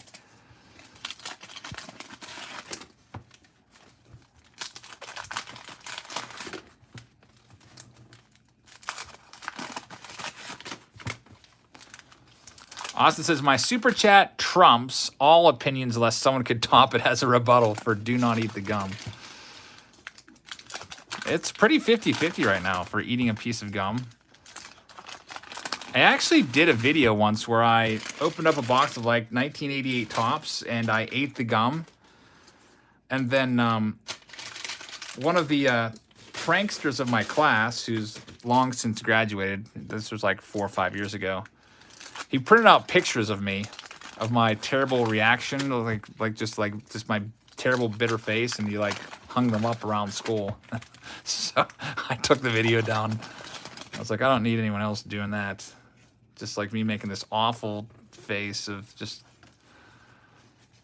I think that video only had like 50 views because that was back when the channel had barely any subscribers, just a couple hundred or something like that.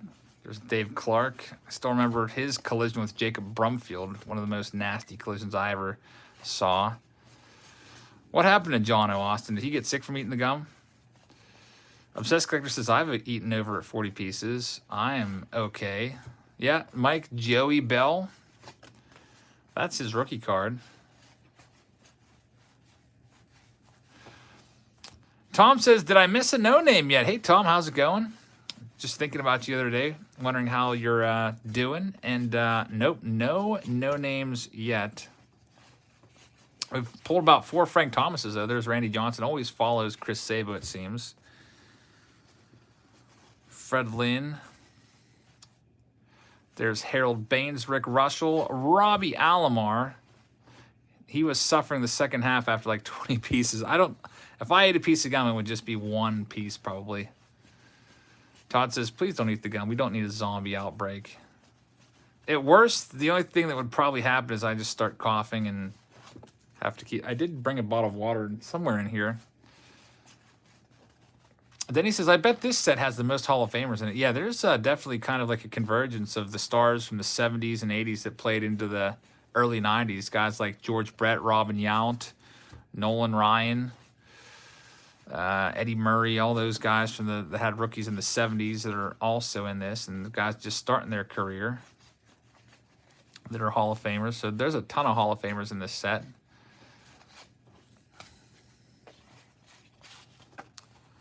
Jody Davis, Randy Kramer. I think I got his autograph on a baseball at some point. Scott Scudder, and here's the Ben McDonald card. Everybody's all about Ben McDonald back in the day for a while. Jim Rice.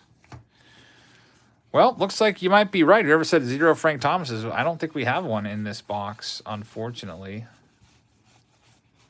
Ozzie Smith and Chris Bossio, former pitching coach there, I think, for the Cubbies. So, Chris, thank you very much.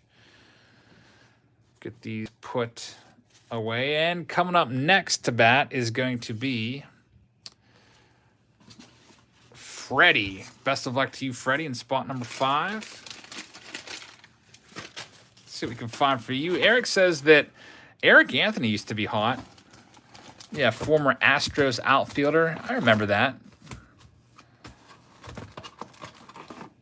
Let's see what we can find in this next go-round of 90 Topps. By the way, always a cool thing with the 90 Topps cards is the cards on the bottom. Like, I always thought these were really cool. Of course, that card is going to have a crease in it, but like that Ryan Sandberg card, this is a really good sheet, by the way. Like, I forget what this sheet is. I don't know if it's sheet A, B, C, or D. There's usually, I think, 4 different sheets or something like that. This is a really good one. 4 Hall of Famers on there: Jim Rice, Cal Ripken, Nolan Ryan, and Ryan Sandberg. That's probably one of the best ones you can find. You can see there's going to be different ones. This is a 0 Hall of Famer sheet: McGuire, Parker, Jeff Reardon, and Rick Russell. I'll have to start showing you those sheets on the bottom now that I remembered to do so. Hey, those are pretty cool. There's actually people on eBay that cut those sheets out and sell them for a couple bucks a pop. The box bottom cards is what Jason calls them. Yep, the good old Topps box bottoms. Obsessed Collector says, time for bed. Hope to see you pull a no name on front tomorrow during the replay. I hope so. We're probably about halfway done, so we've got some time to find him. Hopefully we do. That'd be pretty crazy. Denny says, I'll give you $1 for each. Thanks, man. Let's see what we can find in Freddie's box. Now, if I'm not mistaken, Freddie's a Colorado Rockies fan. I don't know why that sticks in my mind. Maybe you had the Rockies in a break or something. But there's no Rockies in 1990. They didn't come about, of course, till 1993. Remember, there's 93 Topps Rockies in Series 2. Everybody was all about Topps Series 2 because of the Rockies and Marlins cards. We thought those were so cool. Edward said, I don't think that your insurance will cover you after eating the gum since it's considered self-infliction. You're probably right. Miguel says, I would keep the 4 Hall of Famer Topps box bottom unopened. Well, we've already opened it. The box, I think you could easily just place more packs in there if you wanted to just keep the box. But yeah, that was a really nice box with the box bottoms. Cal Ripken Jr.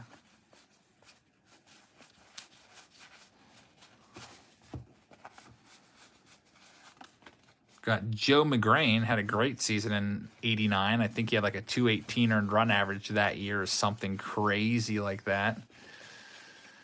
Rick Rhoden again. Next stack. Dave Parker. A lot of people think the Cobra should be in the Hall of Fame. He's coming up. He had good stats, but for me personally, I don't think so. Mark says the Frank Thomas No Name was an early print run error that Topps fixed quickly. There are known to be 250 to 500 out there in existence. That's not a lot. Let's find one. That would be pretty crazy. Why did Topps have to fix that so quickly? Well, I guess if they let it go a little bit longer, it wouldn't be nearly as valuable. Tom Pagnozzi, they're fixing up a glove, I think, or maybe signing something. There's Deion James, Andre Dawson. How many no names have we pulled? So far, we haven't pulled any yet. It's a very rare error card. Like we just saw in the comments section, there's only 250 to 500 in the entire world. So finding one, it's going to be slim, but we're going to try. Let's go to Freddie's next stack. The way says, look for the black ink missing on other cards. The sheet that had the Thomas comes from those. Those are the indicators. Haven't seen any of those yet. Frank's the only no name on front. I think I gotta take a bite of this gum.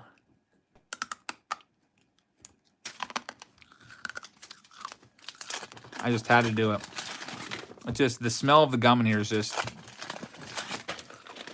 this entire room smells like 1990 Topps gum.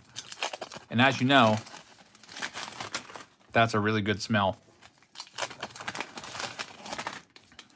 So I'm chewing the gum in case you're wondering, and it's just turning right into dust. And it leaves me with that 90s Tops taste in my mouth, but no gum, because it just turns to dust, mixes in with your saliva, and then it just disappears. But sorry, Austin, I couldn't help it, man. I'm okay, though, for now. I'll probably actually eat some more. I remember, like, I had a Throwback Thursday of 1982 Tops, probably a couple months ago. And I opened it downstairs. I have a big island downstairs. It's like a second kitchen area down there. And I usually do a lot of my videos down there because it's not like a kitchen that's used for cooking or anything like that. It's just kind of like just there. And had a bunch of 82 Tops wrappers just sitting on the island that I hadn't yet cleaned up, all with the gum in there. And the gum was amazingly in great condition.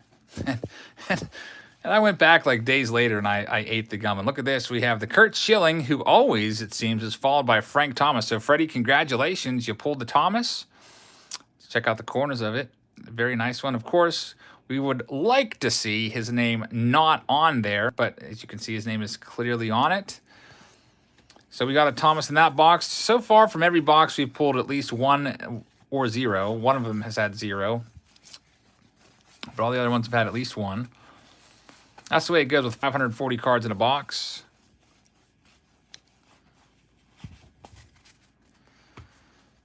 Let's see what we can... So, Freddie, you got some good luck there. Let's see if we can find something good for you in your next stack. Obviously, since the Thomas has the name on it, that's not going to be a no name on front box. Let's see what we can find in this stack right here. Got that nice Nolan Ryan in there. Mike Sharperson. Good old Greg Gagne. My buddy Joe from Joe's Card Corral used to call him Greg Gagne. He used to mispronounce his name purposely. He used to hate him. Got Roberto Alomar. There's Joe Oliver. That was another guy that I didn't like as a kid because he was the catcher for the 1990 Reds. Got Kurt Gibson, Todd Zeal. Andy Hawkins threw a no-hitter at one point in his career. I think it might have been like 91, 92, somewhere in there. Mickey Weston's a guy that I don't remember. Katie says, is the monthly subscription box free? I don't know what exactly you're talking about. There's Mark Grace. Darryl Strawberry. And Kelly Gruber is the last one. Next stack, halfway through your box, Freddie. This is the 5th of 10 boxes.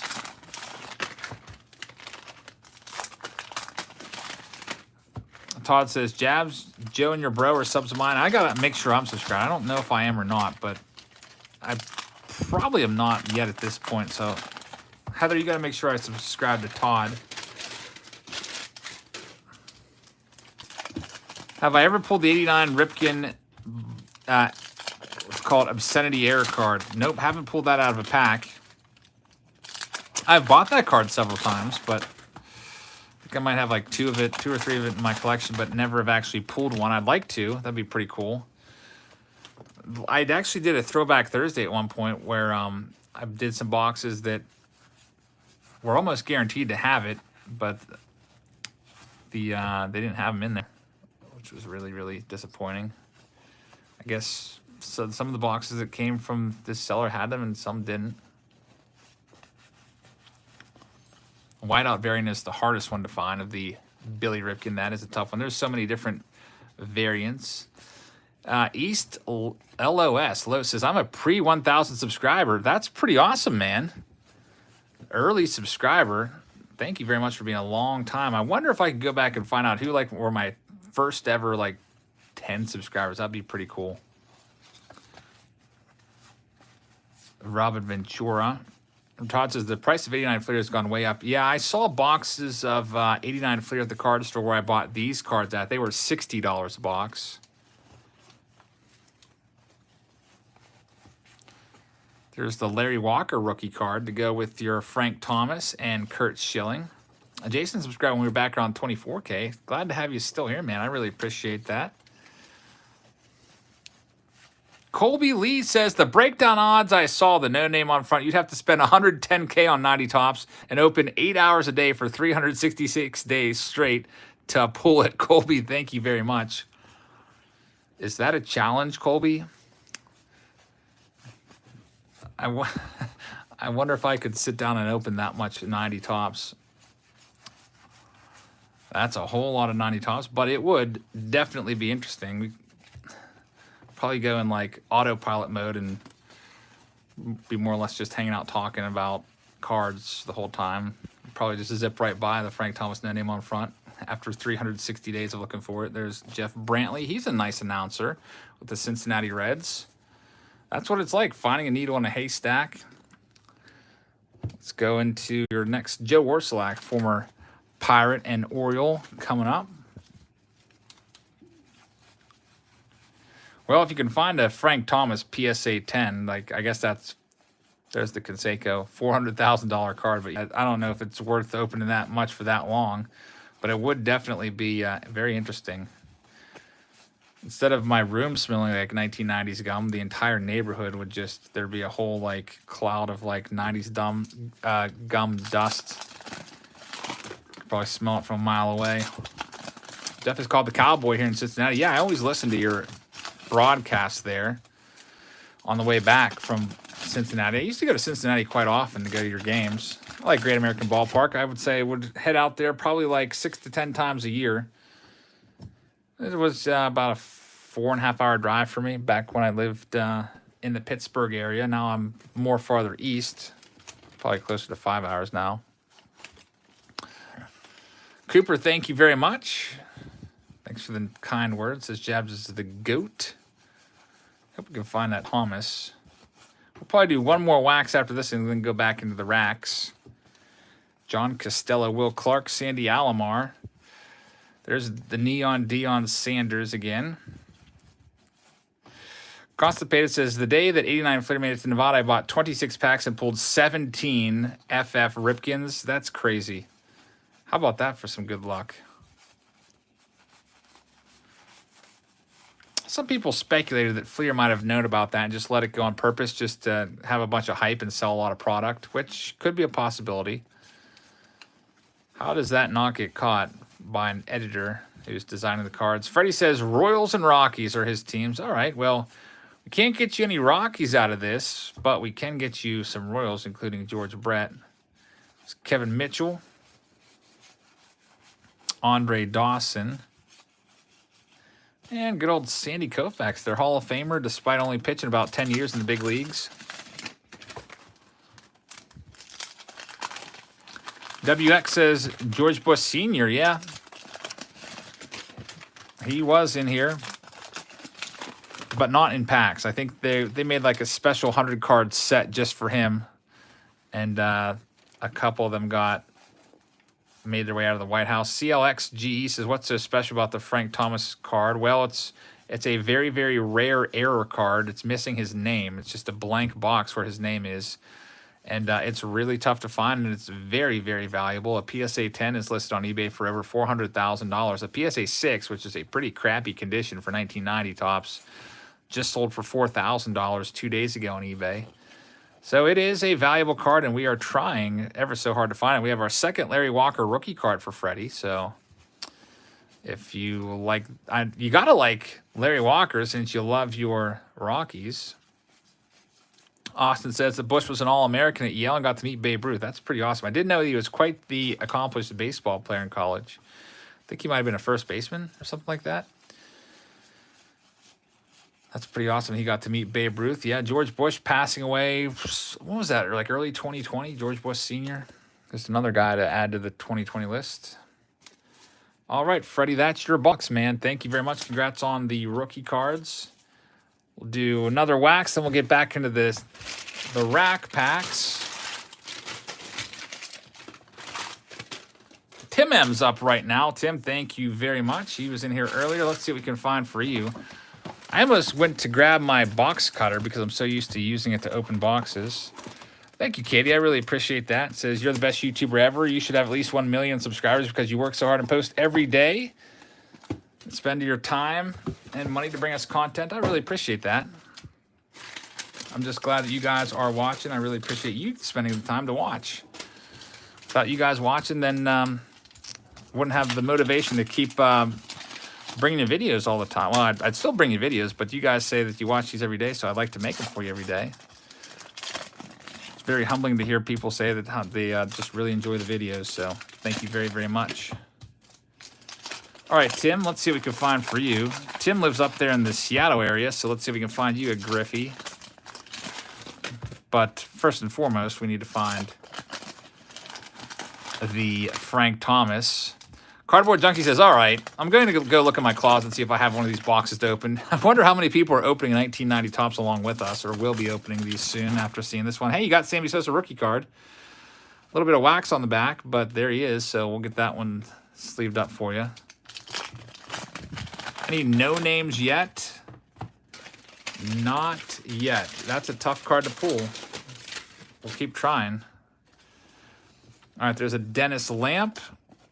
Good old Dennis Lamp. I remember I built a ship out of like 90s junk wax cards, and Dennis Lamp was the captain of that ship. I did a video about that. I used to build stuff out of baseball cards. We did a boat that we set sail with. That was probably like 3 years ago. And I did another one where I built an airplane with Olivia, and we flew it. That was fun. I think she still has that in her closet. That thing meant a lot to her.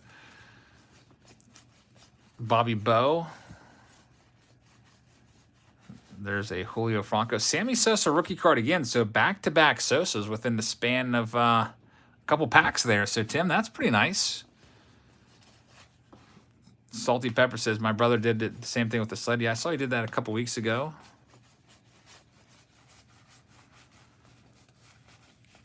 Frank Robinson. Sosa was a twig back then, said Austin. Yeah, definitely really filled out when he started hitting the juice, that's for sure. Matt says, did you know the NNOF, the no name on front, could be found in vending boxes? I stay away from vending boxes because those are just so easy to search.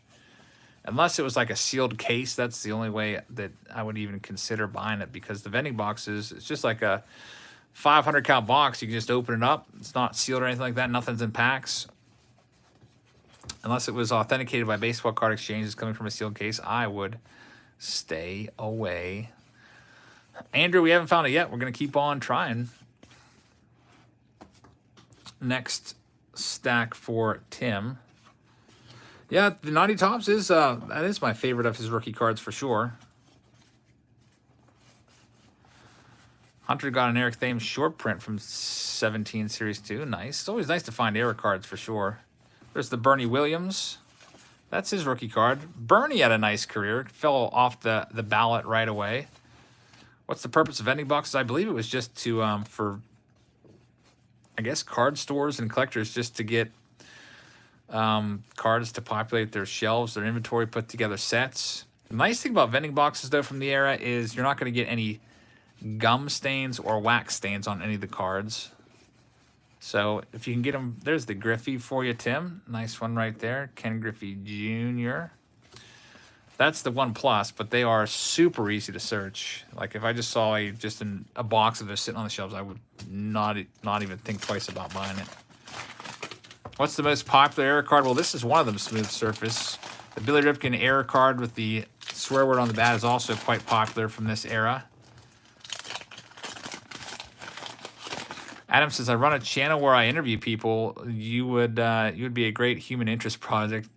Is there an email where I can reach you at? I do get a ton of emails all the time, so I'm not guaranteeing that I can get back to you in a timely fashion, but there's my email if you want to send it over. I'll take a look into it. GLN says, get that 414 no name. Thank you very much, GLN. I really appreciate that. We'll try. That's the goal tonight. Good old 90 Topps. We've got 10 boxes of these and 3 racks. We're doing a rack box right after this one. As the you can see, this gum is just everywhere, and all these cards, I'm just throwing these away. That's just those dumb Spring Fever cards just kind of get in the way. They're just going to fill up a box unnecessarily. 36 extra cards. That's less cards I can fit in a 500 count box if I'm sending all those. which will probably just get thrown away anyway by the recipient. Steve Farr. There's the Candyman, John Candelaria, George Brett. He's a Hall of Famer.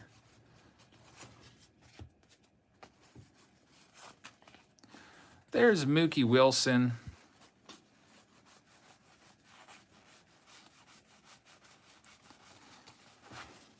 Card number 2 of the set, the Mets years. That's the early Nolan Ryan, which you'll see here in a second. Hunter says, do you like 1990 Upper Deck baseball?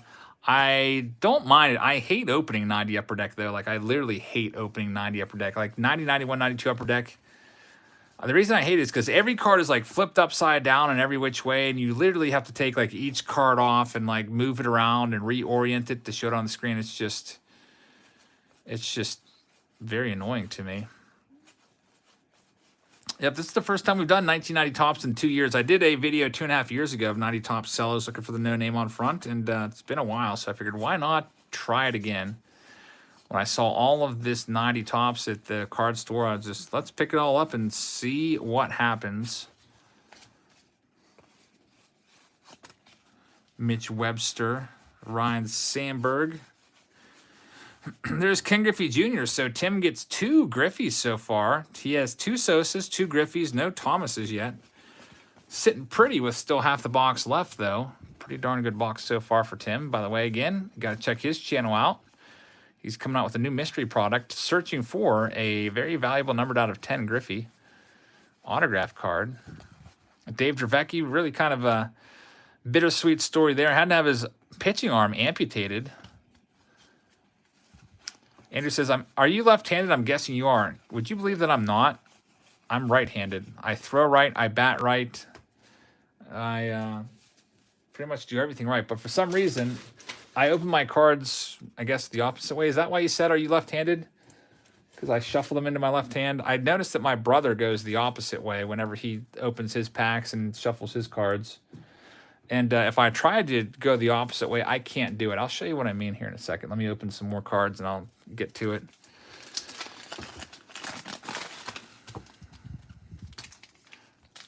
Heather says, I would say that you're a switch hitter for wiffle ball at least. Yeah, Heather has seen me play wiffle ball. I've hit some long dingers in Heather's presence in wiffle ball. For sure left-handed.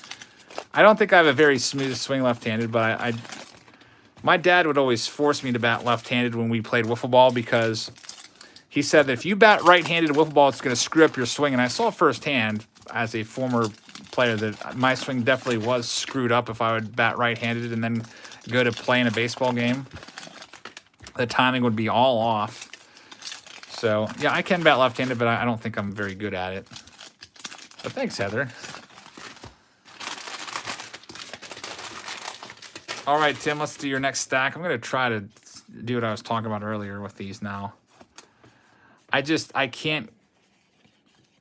This is about as fast as I can go. And I'm like pushing all the cards. I have no control. It almost looks like, Heather, it looks like me trying to shuffle cards. Heather's like a pro card player. She shuffles the cards like she should be working in a casino, and then like it's my turn, and I'm like fumbling the cards, and they're just like all sticking together in clumps. It's like really embarrassing. There's Greg Maddux, Ricky Henderson.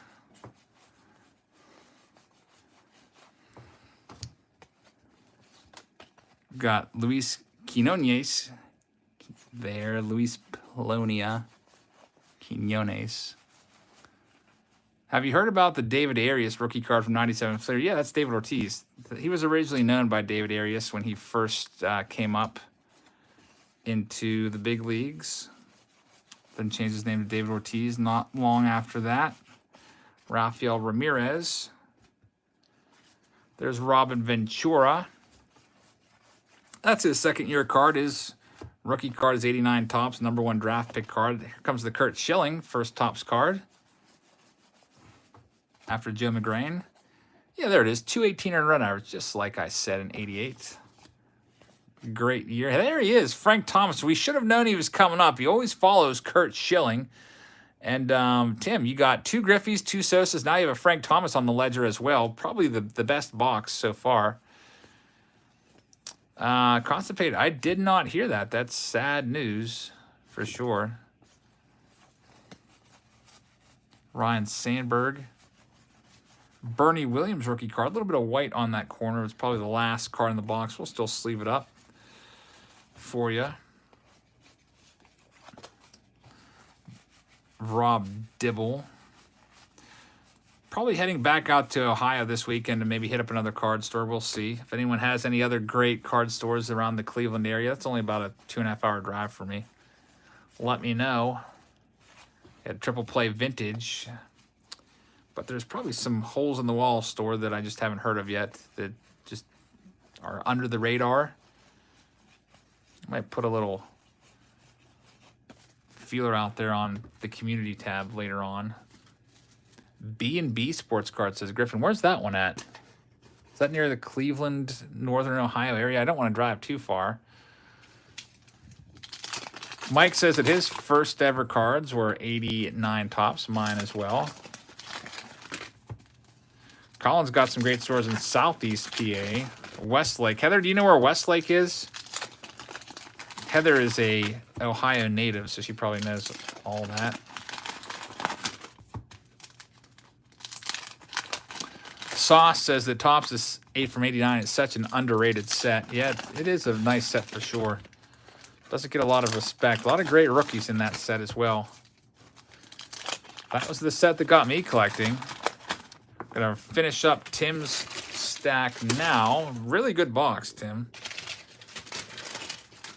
Then we'll do a cello box next. Flash Gordon. Yeah, he's the father of D. Gordon. There's Wade Boggs. He got some of the wax on the back of him, or a gum stain at least. A little bit of a gum stain. Unfortunately, that's the bad part about the wax cards from this era. Out of the 15 cards, 2 of them are always going to have an issue because it's either going to be a gum issue or a wax issue. Sometimes the gum will just not cause any issues, but a lot of times it did. George said his first year was 71 tops. That's pretty cool. There's Larry Walker as well for you, Tim. So, man, you got a whole bunch of good rookies in your box. Let's see if we can find you a second Frank Thomas. Good old Don Robinson. Kenny Rogers threw a no-hitter in the big leagues with, what was it, the Yankees around the mid-90s. Mike Fetters is always a crazy guy in terms of, like, just so intense on the mound. John says, finally subscribed after more than a year of watching. I have been collecting for over 40 years now. John, glad to have you aboard. Thank you so much for hitting the subscribe button. I really appreciate that, man. Have you got a Frank Thomas yet, says Lando. We've probably found about 6 Thomases so far or so. 6, 7 Thomases. No name on front. Again, that's a tough pool. There's only about, like we said, upwards of 500 in existence. We'd have to open a lot of 90 tops to have a good chance of finding it. We're just basically buying a lottery ticket here and hoping that we can hit within these, we got 13 total boxes that we're doing tonight. Have you ever seen the saw cut version of the FF card? I actually had purchased one of those for $5 at a flea market. Yeah, that's where they tried to destroy the Billy Ripken era cards by cutting them with a saw. And I guess some of the players picked them up off the factory floor after the cards had been destroyed and snuck them out and sold them, which is pretty crazy. They're supposed to be saw cut and then thrown away. Any Madrid rookies? No, not yet, Rockstar. I think his rookie is 89. Greg Maddox and Gary Thurman. So, Tim, thank you very much. Congrats on the good box. Lots of nice rookie cards in your box. Now let's do a cello box. Who's our next cello person? Let me take a minute and find that out for you.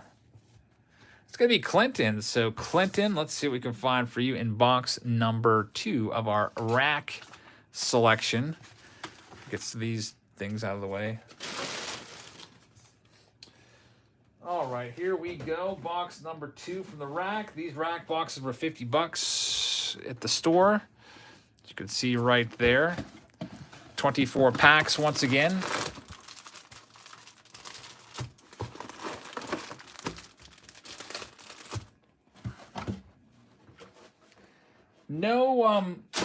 no cards on the bottom of the rack boxes, in case you're wondering. There's box bottoms. Those are only on the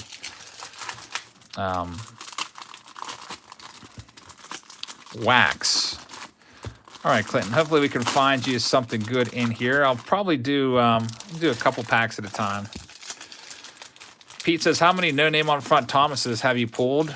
In my lifetime, 0. So far tonight, also 0. Hoping we can find a couple. It's there's only 500 or so in existence, so it's going to be really tough to find one, but why not give it a go? See all this 90 top sitting on the shelf? Figured, why not pick it up? See what we can do, and at least in the meantime can enjoy looking through this for nostalgia purposes. Some people in the chat have actually possessed at one point in their collecting career a no name on front card. We've heard some stories tonight. Some people had it and traded away for a Griffey upper deck. Some people had it and sold it. I personally have never even seen one at like a card show or a card store. Would be pretty cool. Old School Steve just signed up. Thank you. I really appreciate that, man. Thanks for signing up on Patreon. I really appreciate it. All right, so here we go. His name is obscured there, but this is Clinton's box. Let's see what we can find for you. There's an Eric Davis. Jason has never seen one in person, but they definitely exist. We see them being sold on eBay from time to time. Every few months, one will pop up and go for big-time money. Rafael Palmeiro, there's a Jeff Russell. See that QC says, how great would it be to hit a no-name on front in my first break with you? That would be something. I hope that we can. That would be legendary. And we'll see if we can do it. Thank you very much, QC. This is Clinton right here, QC. Let's see what we can do. Well, you know you're going to have a Frank Thomas coming up when you see the Kurt Schilling, so you can be on high alert then. There's the Don Drysdale team captain. How do you know all the no-name on front haven't been pulled already? We don't know that, but as long as there's unopened boxes, there's still a chance that one could be out there for sure. These boxes were obviously put together in 1990 when that card was out, so... Preston says, it just got here. What's the best pull so far? We've had multiple Frank Thomas rookie cards so far, multiple Sammy Sosas, multiple Griffies. There's Griffey. Speaking of him, all in really great shape, by the way. But all pack fresh, but none of the error card. And it's going to be tough. But we're trying. There's a Bernie Williams rookie card. Sammy Sosa rookie card. So... getting a nice little run there. Rookies, there's that Ozzie Smith All-Star card. All right, so there's your first run of packs open up. I almost forgot about this little stack down here. It's just easier to open a few at a time rather than taking one, opening it, taking another, and opening it. Steve Lyons, funny guy right there. John says, I accidentally just bought a 57 Ted Williams. Oops. How does that happen? There's a Carlton Fisk. I've done that before. Bought something on eBay. I think I most recently did it like a few months ago. I wanted to buy like a case of the National Baseball Card Day stuff for you guys, and I bought like a whole bunch of them. And then I realized after I bought it that it was 2019. I was like, well, that's not what I wanted. So I asked for a cancellation of the auction, and they obliged, luckily. I've done some stuff where I've put best offers in before where then I was like, then I found it for a lower price and I didn't want it anymore. And luckily, they always come back with a counter offer when that's happened. I'll put in a best offer and they'll be like, well, how about this? And then I'm like, nope, found it for cheaper. Sorry. Rob's Old Stuff says, let's find some Ricky Henderson. We have seen quite a few Hendersons. He's got a base card in the set. He also has a record breaker card. Chris Spire right there. All right, let's go through these packs. There's Mark Guthrie, Kevin Mitchell, Howard Johnson. Bruce Hurst, Darnell Coles.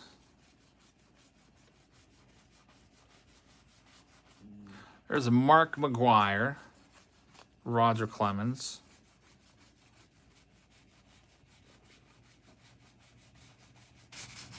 And we've got a Ryan Sandberg and Chris Spire as well. All right, so Hojo, Howard Johnson is on the front there. Get one of those in each and every rack pack, which was kind of like an extra little bonus. No gum in this, but at least you got an all-star. I guess I'd rather have, there's Kurt Schilling. I don't know where Frank Thomas is.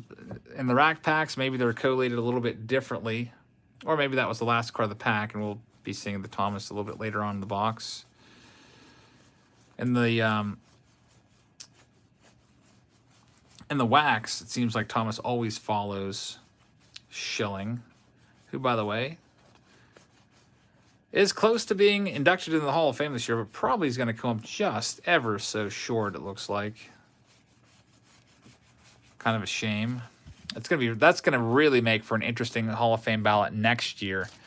You got Schilling in his final year of eligibility, Bonds in his final year of eligibility, and Roger Clemens all in their 10th and final year of eligibility next year. So I don't think any of those guys are going to get in this year. They're kind of close, up there around the high 60s to low 70%, but I don't think any of them are getting in this year. Hobby says, I think Roger gets in. I don't think Roger can get in and Bonds not get in. They're like, for me, they're tied hand in hand. If one gets in, the other has to get in.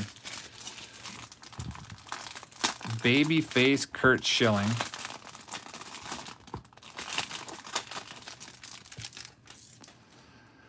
Any no names pulled yet? Not yet.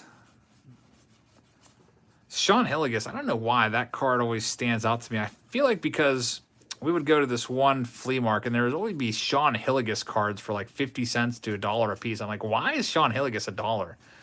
Like, is he from, I gotta look at him again. Is he like from the area? Where is he born at? He's not even from Pennsylvania. So somebody was always selling that. It was that sloppy, I don't want to say seller, but that disorganized shelf at that, now it's called New For You. It had like stuffed animals always falling out everywhere when we would go there. And there was always Sean Hilligus cards in his store for like $1 a piece. And I was just completely confused why. I could see if he was from that town and there's like an extra increase of interest over him. Mr. Fancy Pants says Hilligus does gas. That's probably like 90 miles an hour back in 1990, back when that was a fast speed. There's Barry Bonds. Triple Play Cards says, what's up, Jabs? Almost at 600. Happy New Year. Triple Play Cards, thank you very much. I really appreciate that. By the way, any affiliation with Triple Play Vintage? Just wondering, because we got all these cards from Triple Play Vintage. Hope you guys will check his channel out and give him some support. There's Sosa. So you're doing some good stuff here with the rookie cards. Have you pulled the Chase card yet? The big Chase with the Frank Thomas no name on front? Not yet. Still looking for him.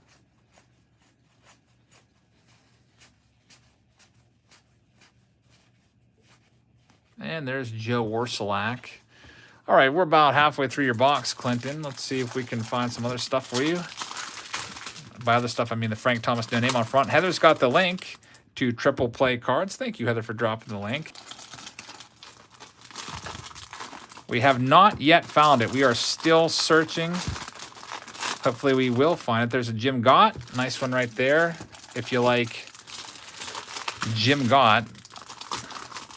I was never a Jim Gott fan. I don't know why, because he was a bucko. There's some Pirates that I just didn't like for literally no reason. Mike says, are you sick of 90 Tops yet? I feel like I haven't opened 90 Tops in over 2 years. I think my last video that I did on my channel was over 2 years ago. So I'm not sick of it yet. Maybe by the end of the night I will be. David says, good luck on your search. This was my first set I remember collecting when I was just 7 years old. And Chuki says Bonds is sitting at 73.8% with 36% of the votes in. So he needs to get 75%. He's at so close to that number. And that number is very deceiving. There's Kyle Ripken, because once all of the unpublished ballots come in, Bonds will always drop about 10% in the his final vote. So Bonds will be down there around the low 60 percentages again. Preston says, how much do you think your 1909 Cy Young's worth? Probably around $1,000 maybe. There's Tim Tuffle. I used to not like Tim Tuffle just because I didn't like his name as a kid. Kind of a really dumb reason to not like a player, but that's the way it is. Jason said, Big Hurt had a sweet swing. Not Griffey sweet, but it was sweet. Yeah, he definitely had one of the nicest right-handed swings from this era. Have I found the Thomas yet? Nope, not yet. Still trying. There's the Nolan. I've seen that card a bunch. There's Larry Walker rookie card. Get that one in Clinton's stack to be sleeved up. Jose Oquendo, who's a coach, I think. Andrew says, time to get Pete Rose in the Hall. I don't think Pete's going to get in anytime soon. He might not get in until years down the road when he's, long since gone. I just feel like Manfred is kind of like a protege of Bud Selig. I don't think Selig was ever going to let him in, and I don't think Manfred is either.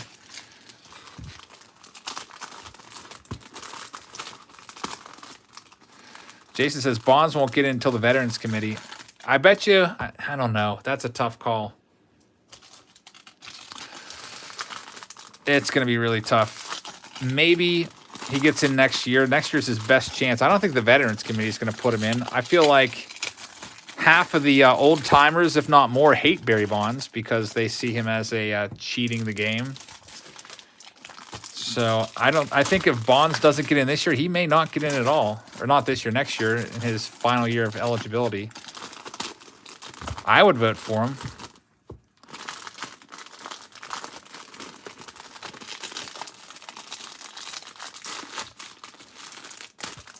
This last pack just will not open up. There we go. Let's get a couple more of these open up, do them all at the same time. Would I vote for Pete Rose? I'd have to do a little more soul searching on Pete Rose because he gambled on baseball.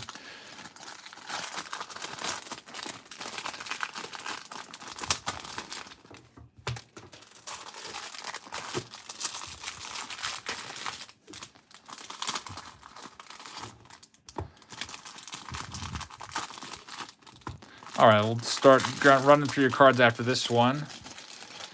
I think 50 to 60 is a good price for 16 update Topps Chrome Mega Box. It's not really a. I think 2016 update is one of the worse. I don't want to call it a terrible set, but it's not one of the more higher valued sets from the past 10 years. Honestly, you can usually get in on a box of like update hobby for right around what it used to cost, probably like 80 to $100. Check it out on eBay. Recently sold. That's your best bet to see if you're getting a good deal. I haven't picked up any of those boxes in a long time, so I am not sure. There's Ricky Henderson, record breaker card. Looks like it's miscut a little bit, off center like 2080. There's Cal Ripken Jr. All-Star card. And Carlton Fisk for Clinton. Next stack here. Craig Biggio. Kyle Seager rookies in 2016, it says Todd. Kyle Seager, not one of the big names out there. There's some nice rookies in 2016, but no super valuable guys, I don't feel like. Got a Vince Coleman. Yeah, I think I heard about like an airbrush Griffey variation out there. I don't know. We'll see if we can find that one or not.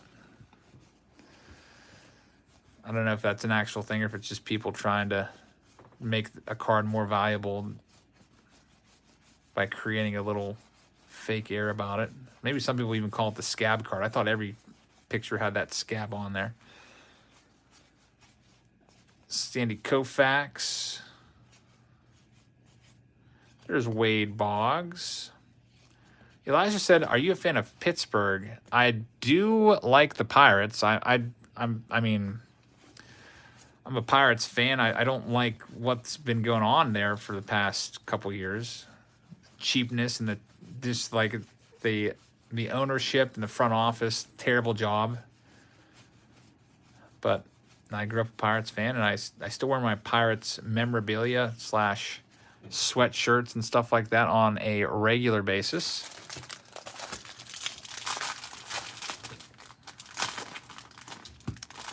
Nolan Ryan Collector says, the best thing about this set is there's 5 Nolan Ryans. Yeah, you have the Nolan Ryan record breaker. You got the base card. Then you have his card with the Mets, the Angels, and like the Astros, I think. There's 5,000 cards. Some nice ones for sure. Mike says, everybody hit the like button. What are you waiting for? Thank you very much to everyone that has hit the like button. Almost at 400 likes on the video. Thank you very much, guys, for doing that. If you like these large-scale vintage breaks, we can do some more of these. Probably won't do 90 tops again for another 2 years or so. But thank you, guys. Up over 400 likes. I really appreciate the like spike. Zach says, have you ever been to a Wild Things game? We actually went to a Wild Things game this year. Back in, when was that, Heather? Like June or July. We sat right behind the opposing team's dugout, snagged a couple baseballs there, actually. Those were really, really fun. Do I consider being a YouTuber a job? And do you put your own money into this channel? I don't consider it being a job. It's more or less a hobby, opening cards. It's fun.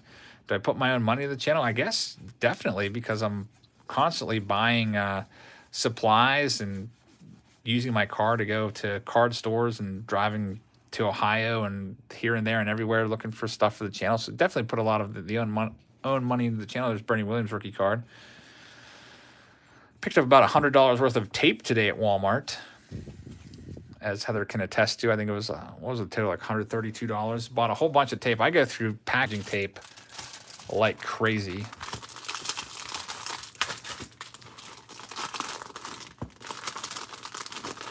All right, Clinton, let's finish off your rack box here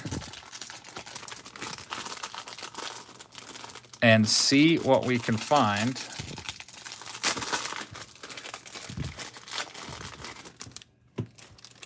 Then we'll get back into the wax boxes again.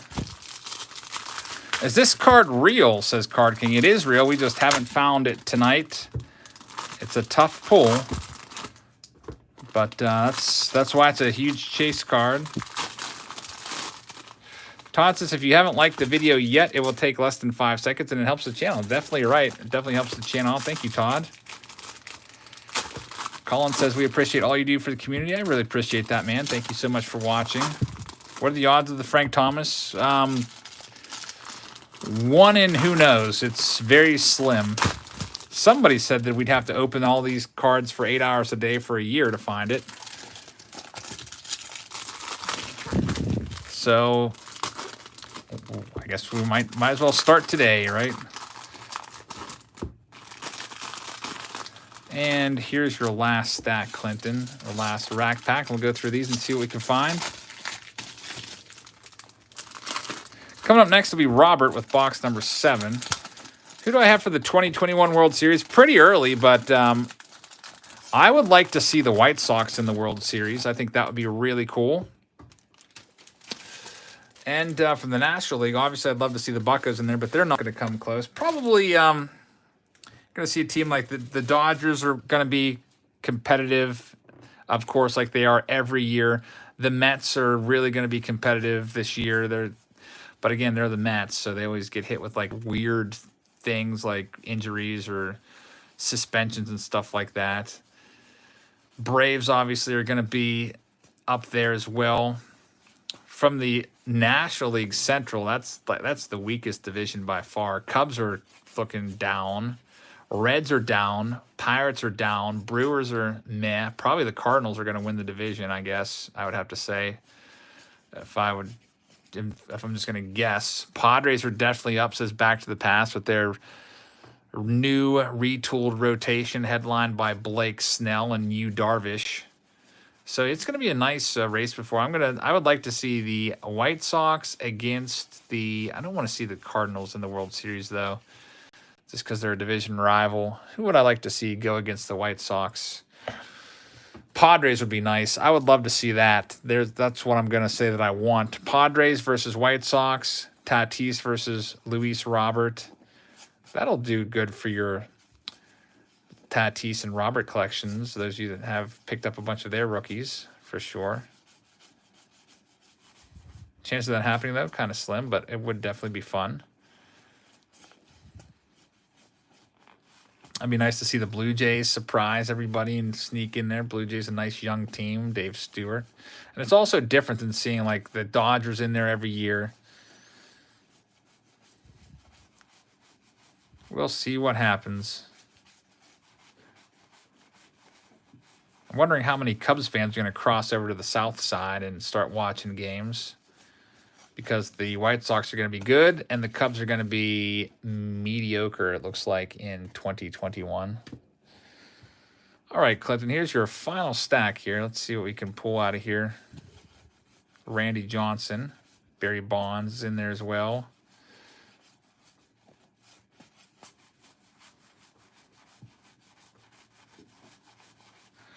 Terry Steinbach. There's card number 1, Nolan Ryan. Chet the Debt Lemon.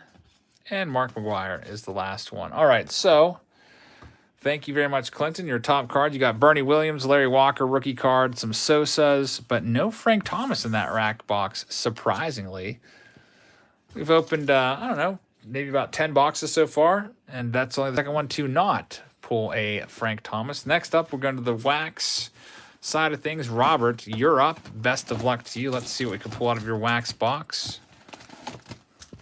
I always love these wrappers. I like how Topps every year would use the exact same design and just switch up the color scheme and put the year on there. I thought that was really cool. I was really disappointed when they stopped doing that. In what year, like 92, they started using like a different wrapper, some just generic baseball player on there.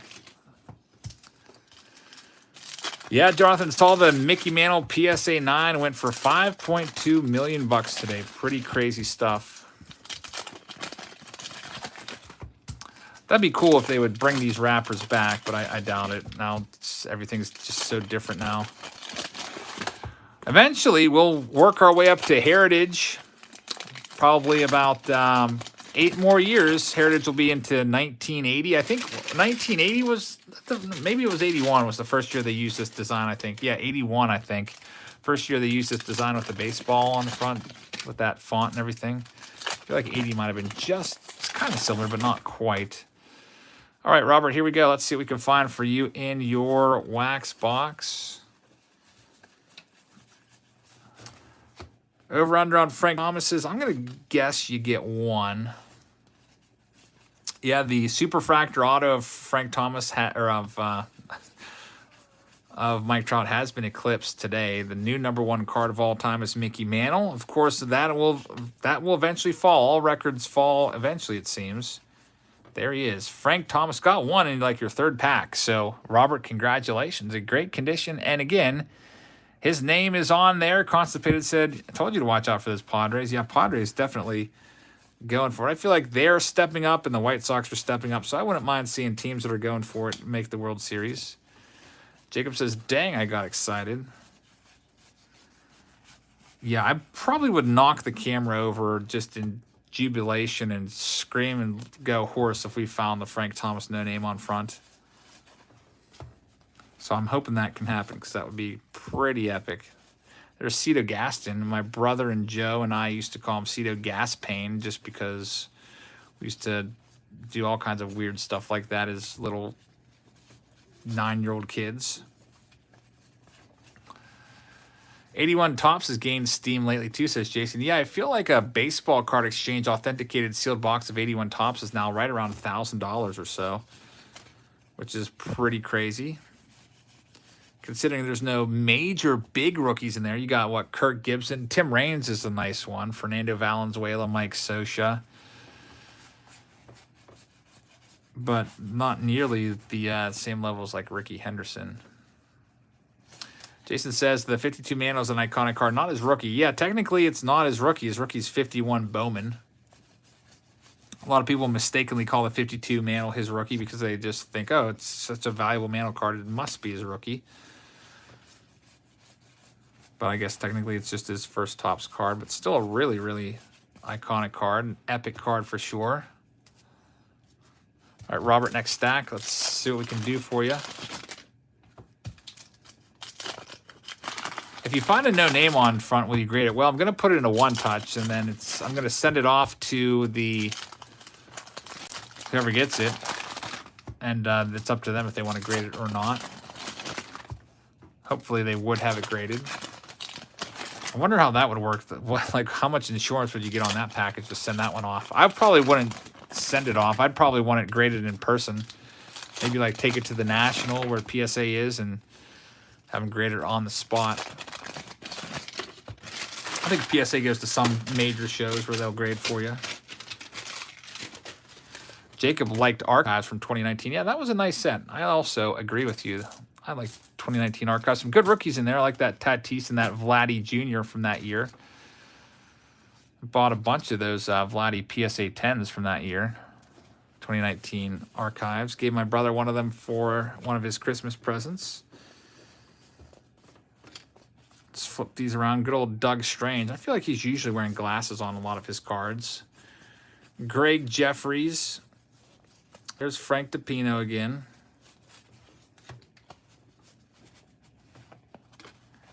Ozzie Smith.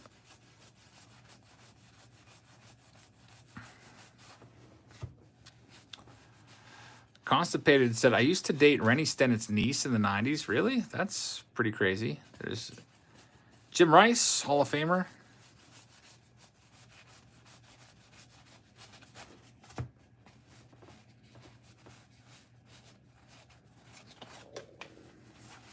Todd says, you got put in timeout by a mod? I'm not sure exactly what you said. All right, so Robert, thank you very much. Yeah, Todd, you've been around here for a long time for sure. Brayden said, had to leave for a while. Did you get it yet? Nope, not yet. Still looking. We're almost 3 hours in, still looking for it. Hope we can find it soon so we can go berserk.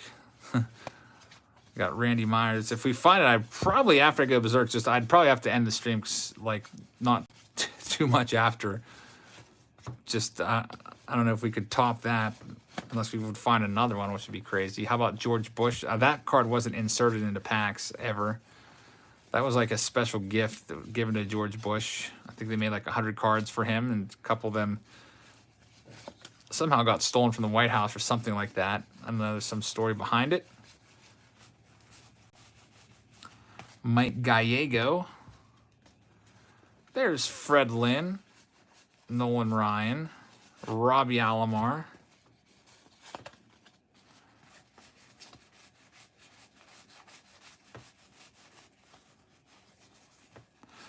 Kirk Gibson, we've got Todd Zeal, and Juan Berenger. Is the eBay price correct? $420,000. I bet you for a PSA 10, that's probably right.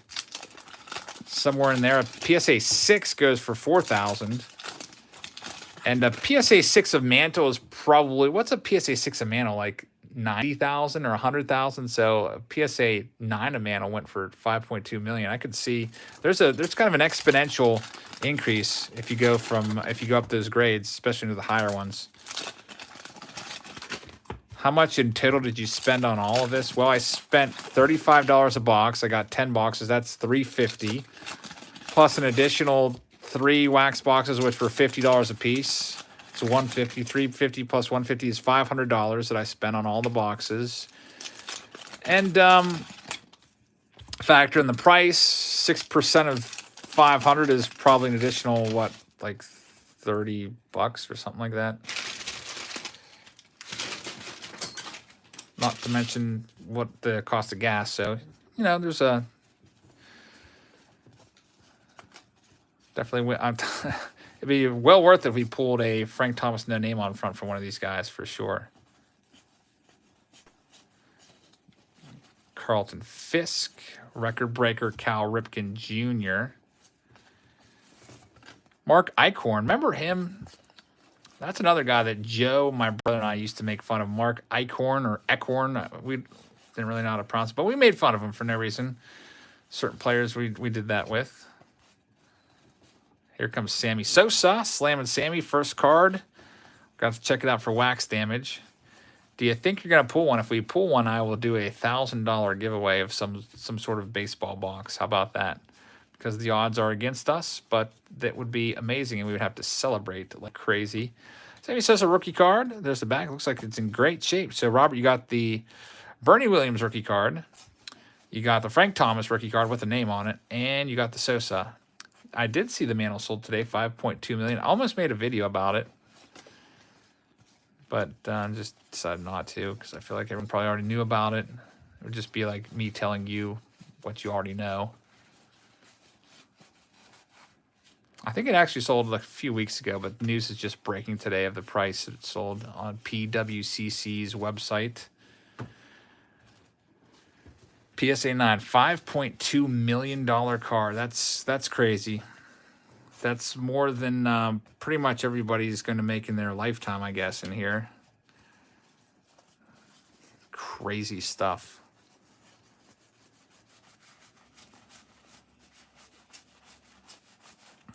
But if you've got the money, someone out there's obviously had over $5 million bucks of disposable income. That card is it'll be interesting to see when that card hits the market again, because obviously that guy's not going to have that card forever. The last owner of that card only had it for I think like 2 years, and he sold it. So these cards they end up in these collections for a little while, and then after they get tired of holding it and want to move on to something else, they sell them. So we'll see what that goes for in its next transaction. Maybe a few years down the road, it'll be going for even more than that. Have you pulled the no-name Frank Thomas? Not yet. There's a Langston right there. Last stack for Robert.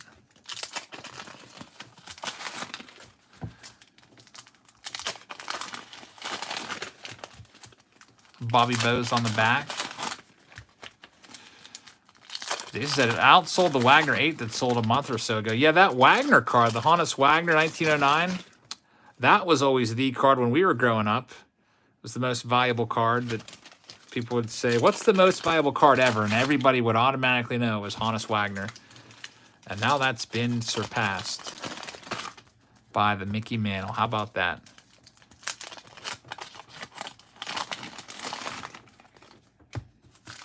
All right, Robert, here's your last stack. You're welcome. Thank you very much for watching, Tyler. Let's see what we can find for you. Good old Tom Lawless, the master of bat flips. There on the back. Bill Schroeder, former All-Star, believe it or not. Michael says, where do I send the mystery packs for you to review? You can send them to my P.O. Box, P.O. Box 402. Pleasant Unity, PA 15676. I believe you can probably see my address on some of those fan-submitted Mystery Box Mondays on the front of the packages.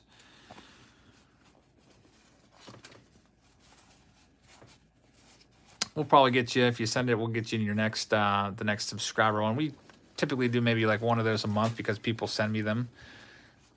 And once I accumulate a few, then I'll do a video on them. Boston says, hey, love the channel. I want to start my own YouTube channel. Do you have any advice? Yeah, just what's the channel going to be about? And depending on what it's about, you're going to have to post regularly, maybe have a schedule. Obviously, if you're doing something like Left Behind Times, we're doing urban exploration, it's going to be tough to post a video every day. But if you're doing like a gaming channel, you could do like 2 videos a day. Cards, you can do videos regularly with cards with the new stuff coming out for sure. Bobby Bow. Still getting paid by the Mets every July 1st.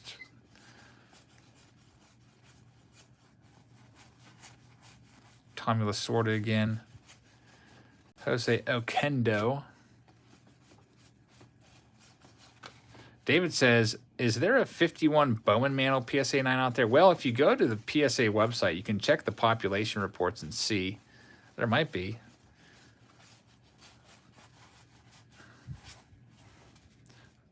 Boston says, do you get paid for having a YouTube channel?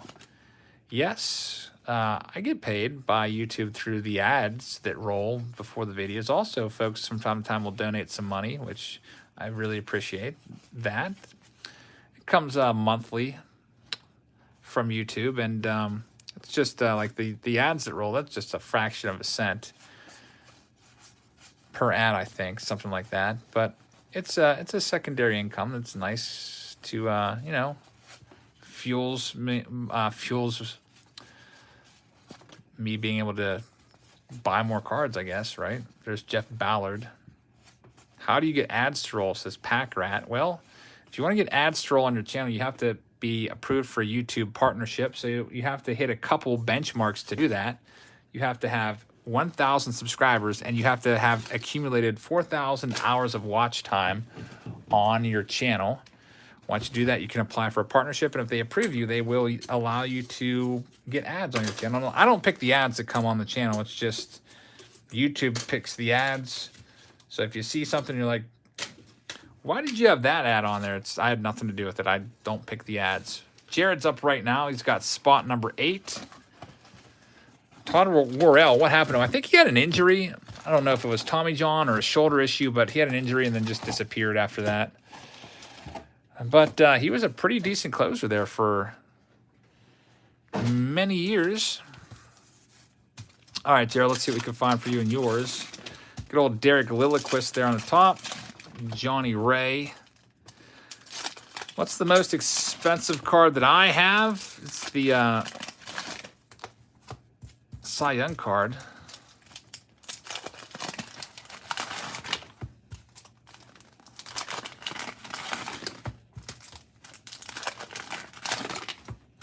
Alfredo Griffin there.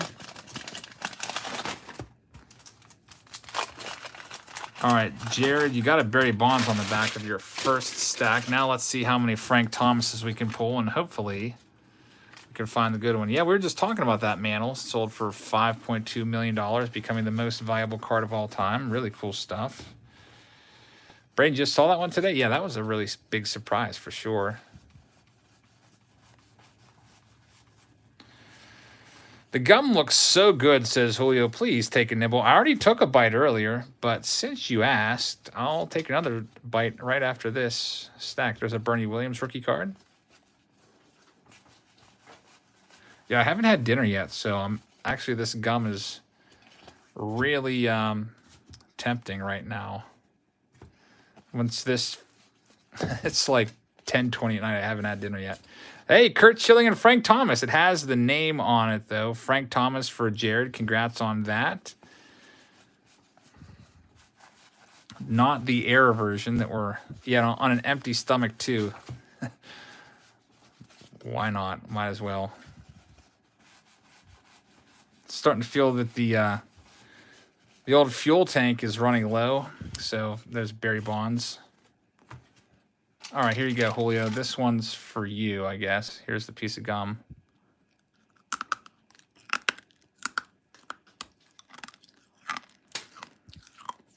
Big cloud of dust just like flew out when I took a bite of that. Very crunchy. But good stuff. I could probably literally eat all 36 pieces from an old box. I just love the taste of this stuff, this old gum. It just takes me back to 1990. There's the Ken Griffey Jr. card right there. Gold Cup card. That is a nice one. Ethan says, I had some 89 gum and I threw up. Well, that's terrible. I hope I don't throw up. Zach says, that literally sounded like I just gave my dog a biscuit. Yeah, it was... Luckily, I didn't chip a tooth or anything on that.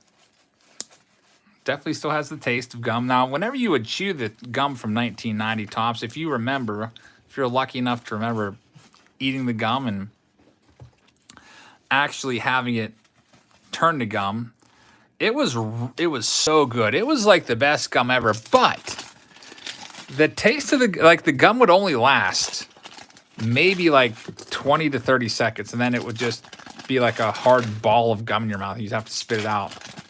I wonder if they did that on purpose. It never lasted. NCJ says, did you ever lose a chess game to someone you know is dumber than you? But after 3 hours, I still can't figure out how they did it. Geez, NCJ, pondering the question, how did I lose a chess game? I haven't really, I used to be in a chess club, believe it or not, in like 6th grade. Yeah, I know, nerdy, right? But it was just something to do. I don't remember ever being super mad about losing to someone that was a much lesser opponent. But I could see why. If you feel like you should win, if you're like a great player and you lose to like a 5-year-old, you would really be scratching your head. Hey, Miguel Uno with a 50 Mexican peso. Is that peso chat there? $50 Mexican chat says, how big of a 2021 Top Series 1 break are you planning to do? Miguel, thank you very, very much. I really appreciate that, Miguel. I'm planning on doing a large scale break. How big is it going to be? I don't know. We'll see how many cases I can get my hands on. How about that? I'll get as many cases as I possibly can. We'll break as much as we can. And then whatever's left over, I'm just going to send off to Patreon members. So I already have ordered at least 600 blaster boxes. That's a whole bunch of cases of 2021 Tops. Patrick says, got my Torkelson and the November family box. Thanks, Eric. Patrick, thank you very much. I really appreciate that. Patrick pulled, he purchased this past month. He back ordered a November box, I believe, and also pulled a huge hit of a Spencer Torkelson numbered auto worth about $1,000. Glad that you got it in the mail safe and sound. I really appreciate that, Patrick. Thanks for letting me know that it arrived. And Tears for Life says, hey, Jabs, any spots available? I think we're sold out for tonight. And Heather got Miguel's link right there. Thank you very much, Heather. How's it going over there, Heather? Hopefully everything's... My neck is like really crimping up right now. Back-to-back 4+ hour live streams, I guess we'll do that to you. There's Harold Reynolds. Spencer, thank you very much for the kind words, and thank you for watching. Hope you'll check us out. Christopher says, is there a break order for tonight? Yes, Christopher, you were box number 4, wax box number 4, so we already did you. There's Heather with Tears for Life. So you can scroll backwards and find it, Chris, or you can just watch it on the replay. Todd says Heather's the MVP of this channel. Yeah, man, this would be much tougher without her for sure. By the way, I forget who, I think it was Jay that donated some money for Heather. We got her a coffee today from Dunkin' Donuts. We'll have to get her another one. I got to get Heather a gift card with the, we got to get you a Dunkin' Donuts gift card, Heather.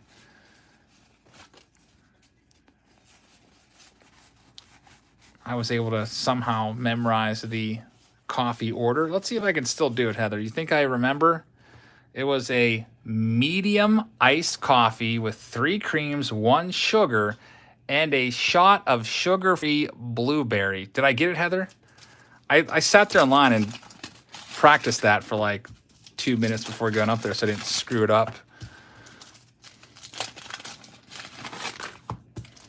I think I have it memorized now, so next time I'm by Dunkin' Donuts and I'm going to bring you a coffee, I'll remember it. Braden says that is complicated. I didn't have it written down either. That's from memory. Miguel says, sorry, Eric, it's only going to let me super chat pesos while in Mexico. That's okay. That's pretty cool. Did I get Jerry Bear? I must have missed Jerry Bear. Let me go back and scroll up. Jerry Bear says, Frank, no name on front hit yet. Jerry Bear, thank you very much. I really appreciate that. Not yet, man. We're still trying. And card your enthusiasm with a $4 super chat. Thanks, guys. I really appreciate the support. I hope you check out Card Your Enthusiasm, and also make sure you check out Jer Bear's channel as well. Sorry that I missed that one there for a second. Jer Bear, we got you, though. I hope you check his channel out and give him some support. Thank you very, very much for supporting mine. Still no name on front, but again, that's a tough one to pull. A Mess of Things says, ew, I'm not paying for any more of that. A Mess of Things, thank you very much. I really appreciate that. What are you talking about? You talking about the coffee? Does that coffee sound gross to you? Personally, Heather offered me a taste of her coffee, and I am not a coffee fan, so I said no thank you. Hey, Griffey and Asosa, pretty much in the same pack there. Before I met Heather, I had only tasted coffee once in my life. It was as a 4-year-old child when my mom gave me a teaspoon of it to try. I still remember that, and I remember spitting it right out. And Heather had me try, I think the next time I tried was when we were in New York City last December, like waiting for the subway. I took a sip, and Heather burst out laughing at my expression. Just not a coffee person, I guess. Got Koufax in there. Those throwback cards. I used to hate those throwback cards when I was a kid. Heather's got to link to A Mess of Things.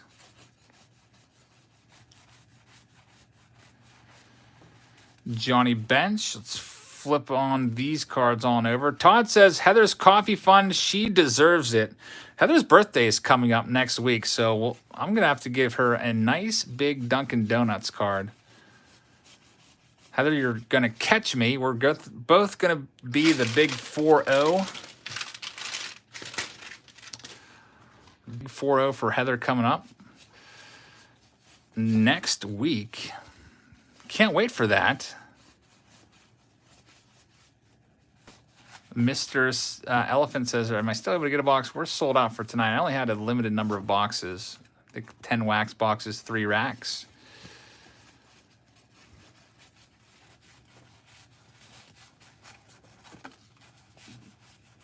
Larry Walker rookie card for you. Jer Bear says, Heather's drink mixers with some coffee. Jer Bear, thanks, man. I really appreciate that.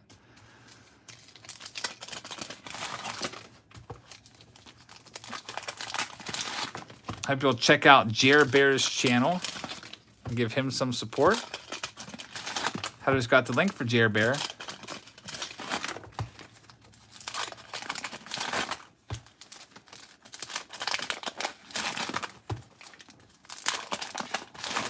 All right, Jared, let's see what we can find for you. Some of these cards are a little bit weird the way they're packaged in there. Some are facing up, some are facing down, but we've pulled all the good rookies out of this box, luckily. Otherwise, it'd be a little suspicious.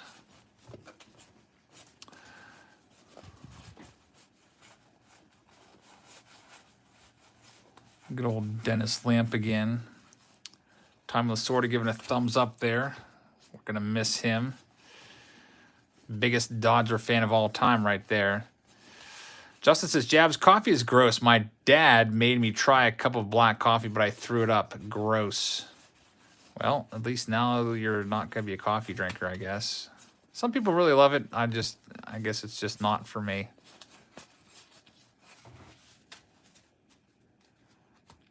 Braden says, the sound of old cardboard. So satisfying. Yeah, definitely. Wonder how many packs of 90 Tops we've done tonight. 360 packs, wax packs, 36 times 10 boxes. Plus an additional, what, like 72 racks? So many packs tonight. We still have, it looks like 3 boxes left before we call it a night.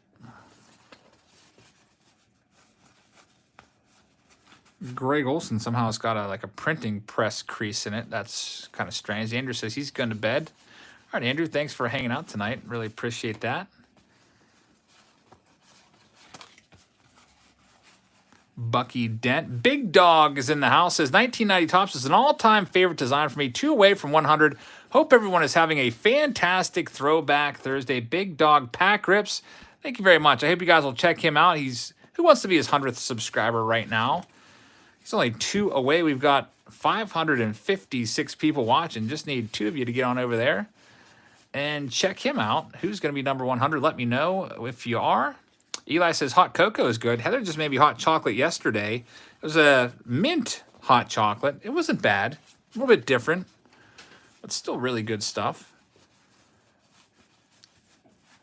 It's kind of like, I don't know.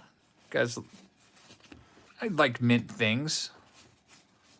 Mint Oreos are always good. Spencer, shout out to you. Thank you very much for watching. GON loves some mint hot chocolate. Any luck yet? Not yet. So, Jared, that's your box. Next, box number 9. This one's going to Jose. He's passed his goal. Has hit 100. Who is his 100th subscriber? I'm curious. It's up over 100 now. Frank is hiding. The air card is hiding, if there's any left out there. I'm hoping that that'd be something to access. I don't know if anyone's actually pulled a legit Frank Thomas on camera.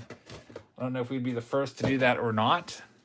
Not sure if, I think there was a video up there that was faked. But let's see. Jose is up next. I think my brother was telling me about that. Somebody faked a video, and then he was getting like all these like people saying they were going to come and steal the card off of him because it's worth like $400,000, but it was a fake. So he took the, I forget who that was.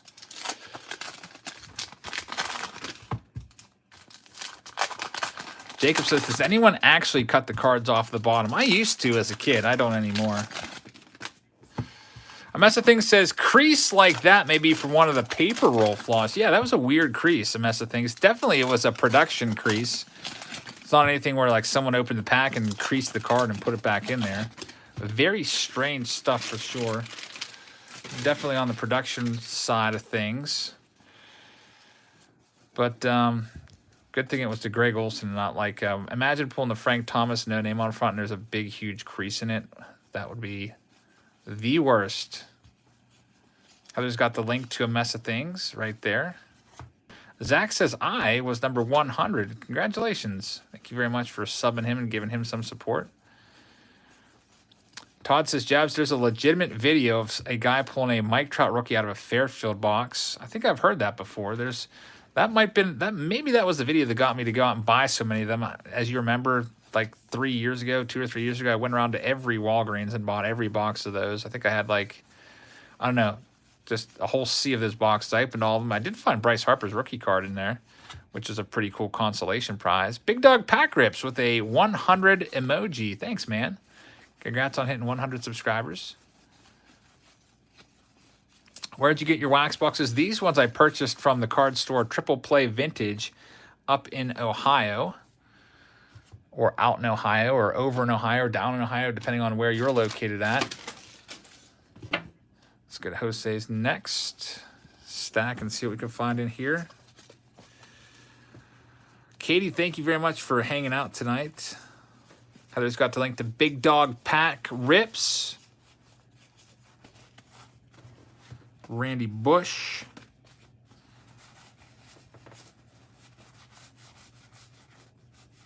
Good old Bob Kipper.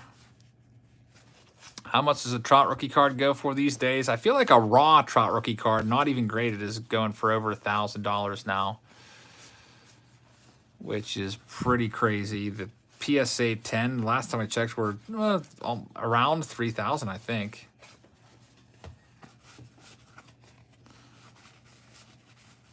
It'll be interesting to see what happens to that card when Trout slows down a little bit, because eventually every great player is going to slow down and they'll enter their decline years.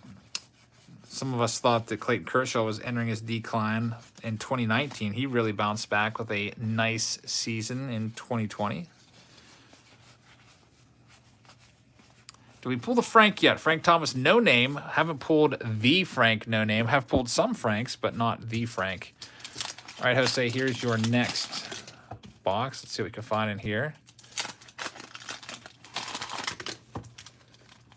Todd says that was the card of the last decade. Are you talking about the Trout? Definitely. Ricky Henderson's on the back of that one. Indy says, I'm turning 40 in the summer. This nostalgia of this break brings back so much memories. Burn everything that's not Thomas or Griffey and make the cards more valuable.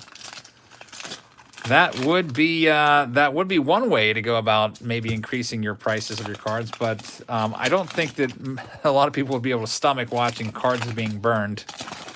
That would be pretty tough to. That'd be pretty tough to do, let alone watch. Maybe maybe somebody out there one of these days is gonna burn their cards on a YouTube video, and I don't know if I'd be able to watch that one. That would be sad. I could see John Wetland. Yeah, John Wetland, former Pirates closer Vasquez. You could see burning their cards because they're criminals. We got a Clint Zavares. Don't remember him much. I think maybe my brother and I used to make fun of him and call him like Clinton Zavavaz or something like that. We used to just make up dumb names all the time. I feel like he might have had a nickname.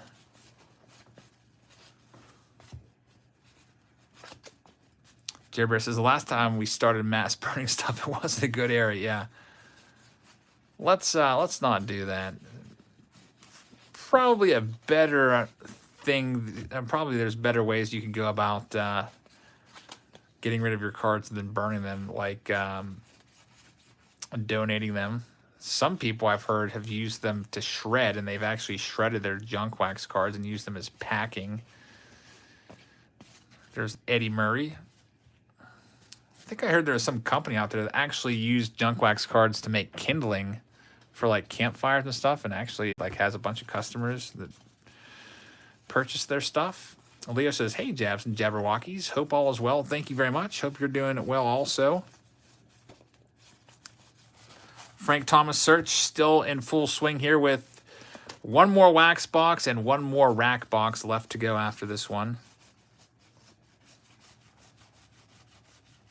John Wathen's there. Probably would have been done by now if not having to flip all the cards over. It probably takes an extra few seconds every time you have to do that. Multiply that by like doing that 300 times. Have you and Heather drank beer before, says Justin? I am not a beer drinker, so I've never drank beer with her. But once on vacation, we did have a sip of wine. I don't know why that's important to you, but no, I don't drink alcohol.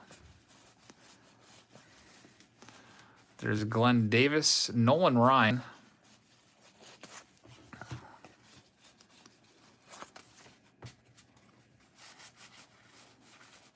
Craig Biggio. Tony Phillips. Jacob says, we need those answers, Eric. Darren says, I'm drinking a beer now. I never got into it, I guess.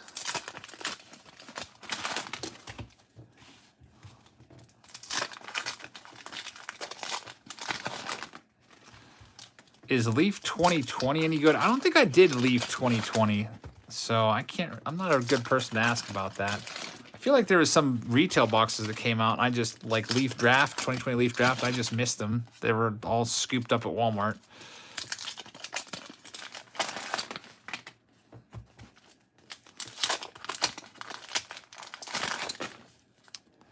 That's the thing, says there's a restaurant in Montana called 10,000 Silver Dollar, and they started with the bar, but literally their walls are covered in silver dollars. You could wallpaper your house with junk wax cards. Yeah, I could wallpaper my house many times over with the junk wax cards that I have. It would be a cool design. I don't know if you guys have seen Zach Hampel's apartment in New York. He's featured it on his videos many times, but his entire apartment is wallpapered with magazine photos that he's cut out of magazines, and his bathroom is wallpapered over with business cards that he's picked up over the years. Kind of a cool, it's definitely different.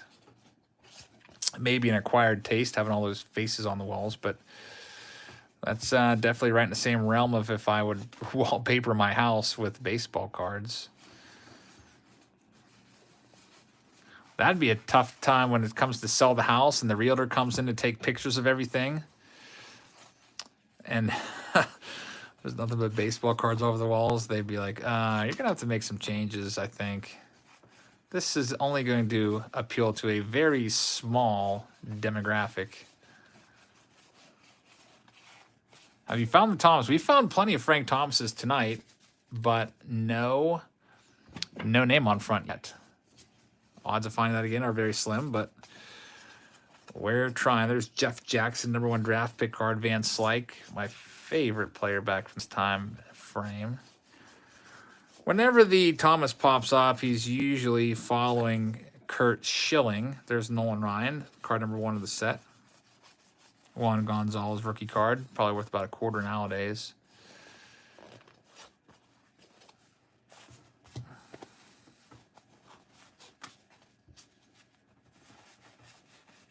Zane Smith.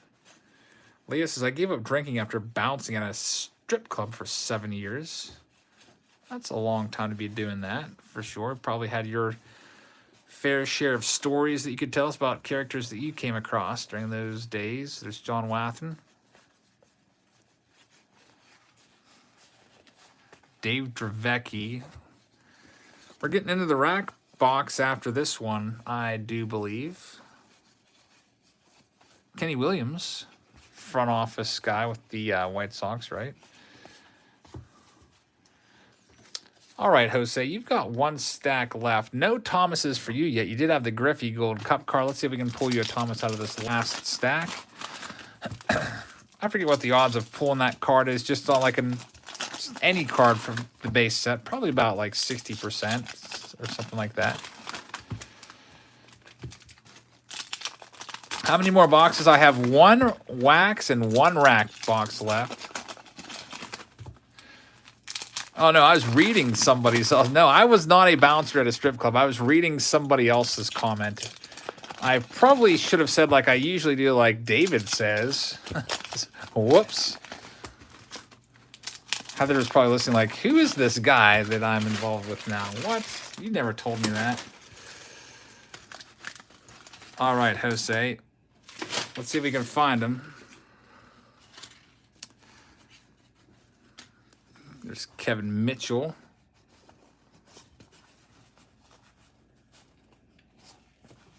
Jebs was moonlighting back in the day. No.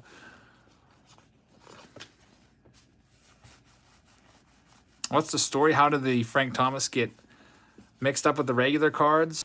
Was a comment that just popped up? Well, it was just an early production error, and they caught it right away, and then they fixed it. Left Behind Time says, thanks for making work go by fast with great content. Thanks for hanging out and watching. Everybody watching that's working or just doing something right now, popping in, listening in. I really appreciate that.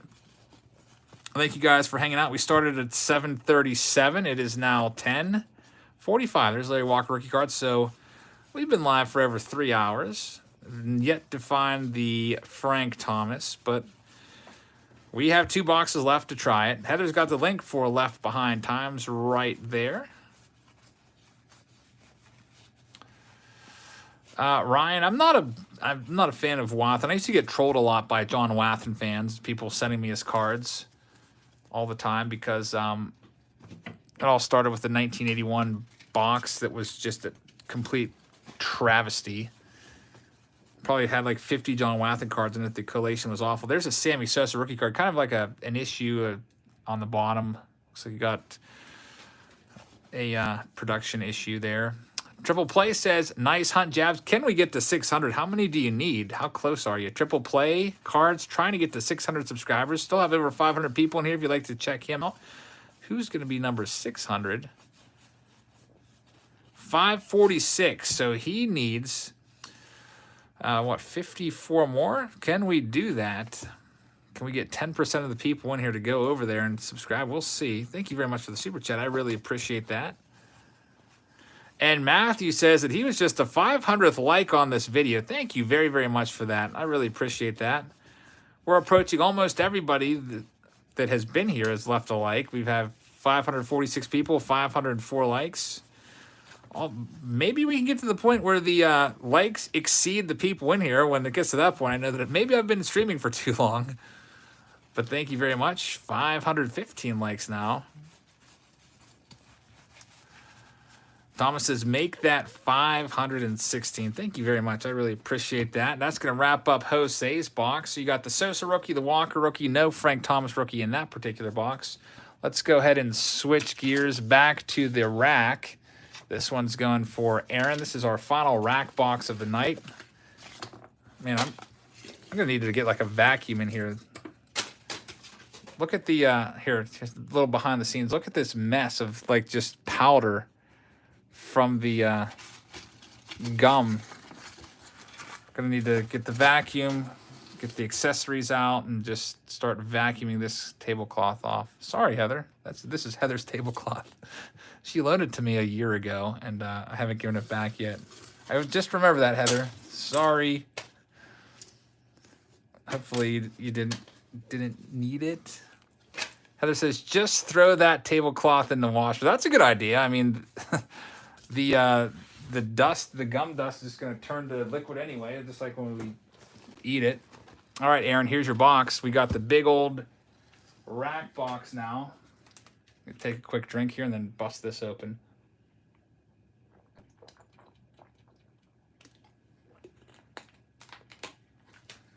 All right, let's see what we can find for Aaron right now. Triple plays up to 552. Still got some work to do to get him there. Thank you guys for supporting him.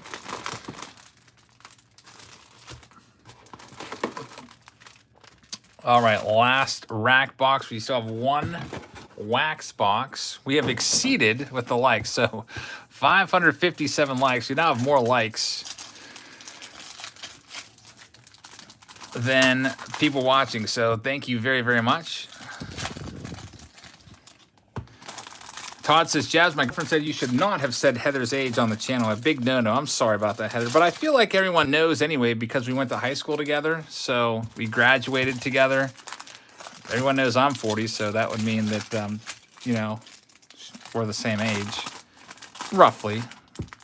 2.5 months of difference, almost 3 months of difference.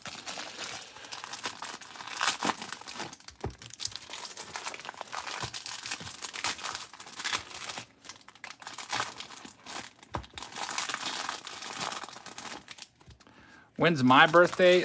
October of 1980 is my birthday. That's right, Brett. Class of 99.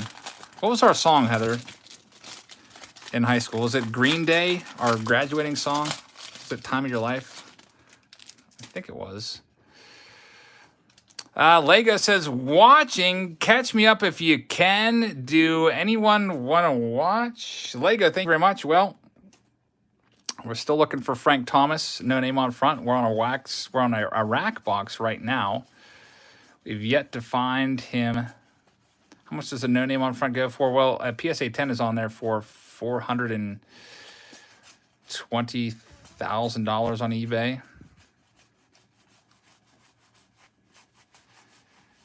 Got a Rick Russell in there. Lance Johnson. Eric Davis, Juan Agosto is the last one right there.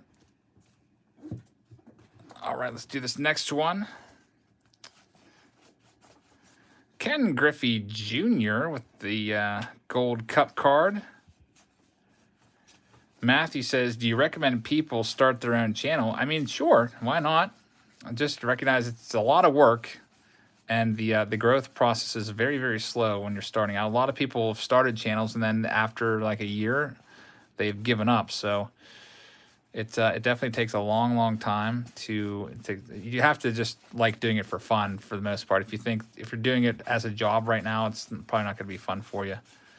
Because like I said, it does take a while to get some traction. Lego says, how many more boxes do you have and how many more boxes did you go through? We have 10 wax boxes and 3 rack boxes. We have 1 wax box left after this. So 13 total boxes, 1 left to go. Aaron says, Heather's 29, Jab's 29. I'll tell you what, she looks like she's 29.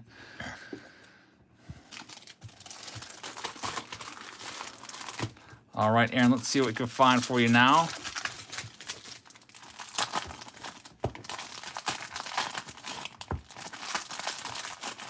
John says, I forget what the gold cup stands for. They give the gold cup to the top rookie at each position.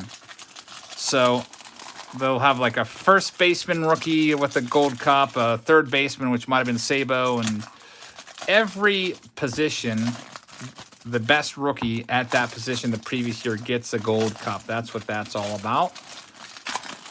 So Griffey was one of the top outfielders. I don't know if they do it like center field, right field, left field, or just 3 outfielders in general, but pretty cool designation for sure.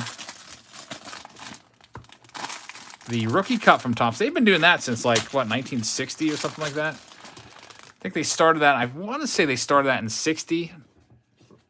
Somewhere around there. There's a Larry Walker rookie card to go with your Griffey Gold Cup card.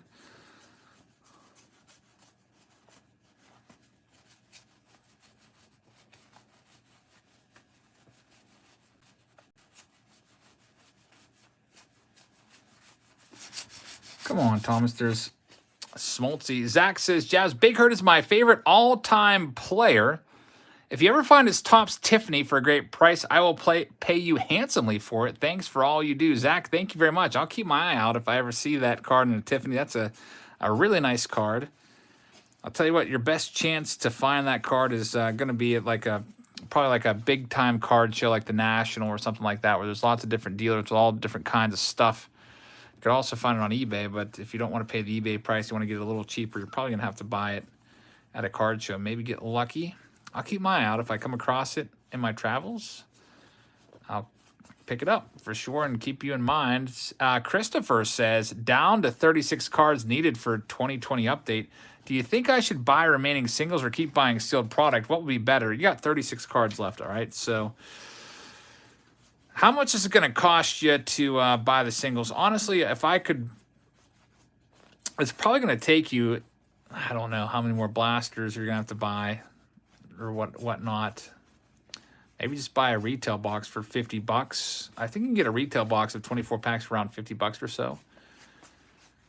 Now, if it costs you $36 just to get, or if it costs you about $50 to get those cards you need, then maybe just buy the retail box. It all comes down to figuring out your price point there.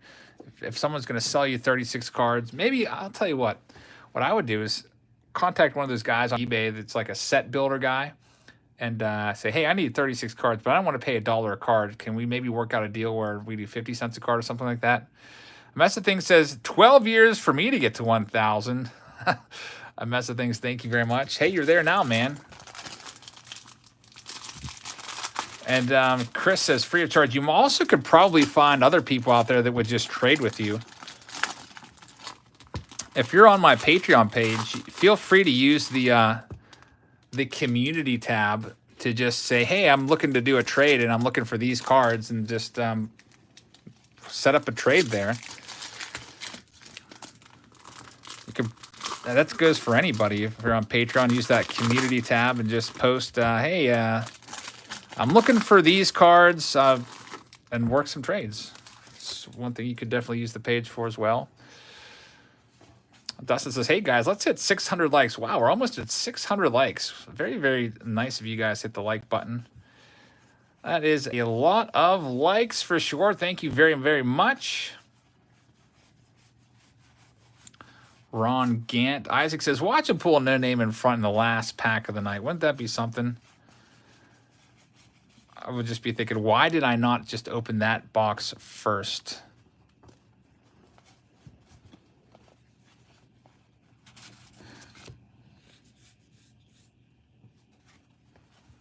Got Jay Bell there, Mr. Bunt. He was known for laying down the sack bunt back when bunting was a cool thing. I feel like anytime we got Gary Redus on bases or leadoff hitter or whatnot, Jay Bell was always laying down a sack bunt. Chris dropped a like for me. Thank you very much, Chris. Really appreciate that. Thomas says, how did you get 1,000 subscribers? I've been on YouTube for 3 years now. I've got 730. I think my breakthrough, to get to 1,000, it was probably my ball hawking videos, actually. Those had a little bit of a following. I used to go to games and record some of the action, kind of like how Dodgers film started out, similar to him. Except I wouldn't run around with the camera. I'd just wear the camera on my face, basically. They were just like camera glasses, like the old Google Glass type deal. 5 more likes for 600. Thanks, guys. It feels like just a little bit ago we had 500 likes. Thank you very, very much. What do I record with? Now I'm just recording with my iPhone on a tripod that's plugged in. 599 likes, and there it is, 600. Thank you for ever hit that button for number 600. That means a lot. got there before the end of the break. This is our last rack box. We got one wax before we head on out of here. We got Aaron right there. His name on the screen. That's the thing says called trading cards for a reason. Hey, there you go. Yeah, trading cards. Heather and I went to a Walmart today, and we did one of the best tips I can give you.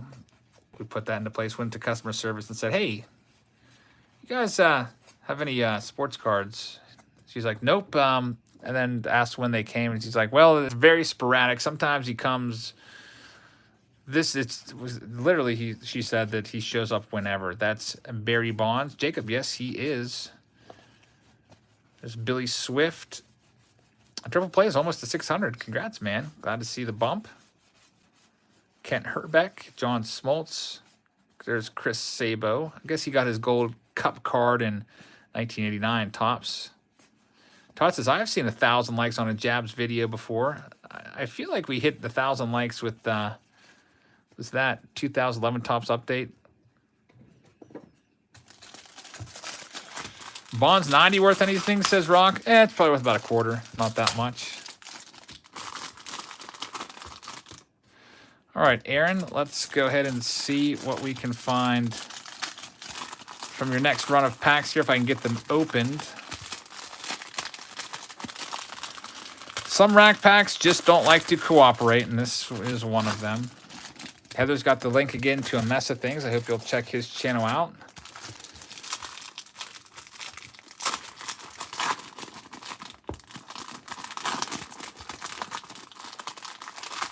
Well, no wonder he got 1,000 likes, says Jacob. It's an extremely expensive product, and he found the trout. I'm glad we found the trout. Imagine doing a $10,000 box of cards and not finding the card that you're after. That would be just a disaster. I was worried about that. So I probably went a little crazy when we found that trout.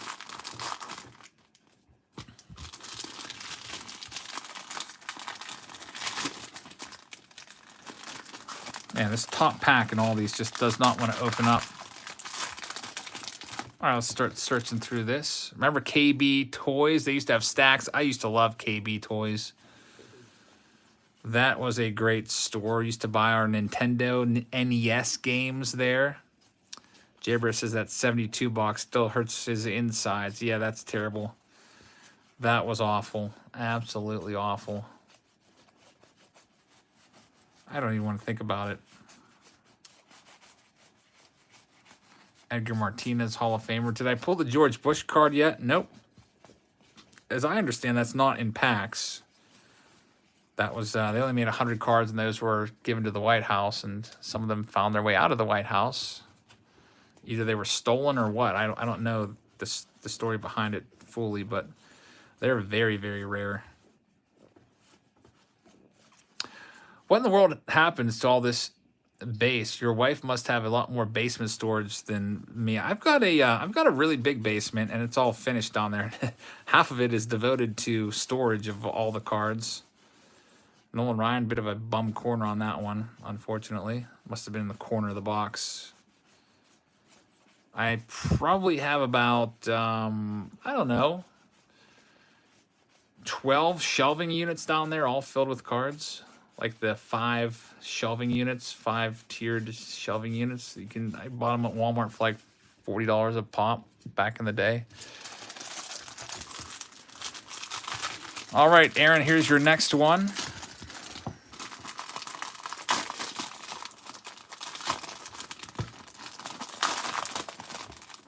Good old former Pirates pitching coach Ray Searage. Pretty good at getting something out of the old veterans, but had literally no idea how to get anything out of any of the younger pitchers. Just missed on pretty much all the younger pitchers. They all went elsewhere and did better. Jabber says, any other cards in this set have no name on fronts? To my knowledge, no. It was just the Frank Thomas that had the no name on front error. There's other cards that are missing some black ink. Colin says that Heather should do a YouTube channel to do behind the breaks, like behind the scenes. That would be kind of cool. I think if Heather does YouTube, we'd probably be doing like wiffle ball videos and stuff like that, collabing in those. Heather's got dinger power when it comes to wiffle ball. How many home runs? We had like a spring wiffle ball league, a spring family wiffle ball league. I feel like Heather probably hit like a dozen homers or more. Did I look through these? I think I got these ones already. This is a Kevin Mitchell All-Star card. Ethan, no, she does not.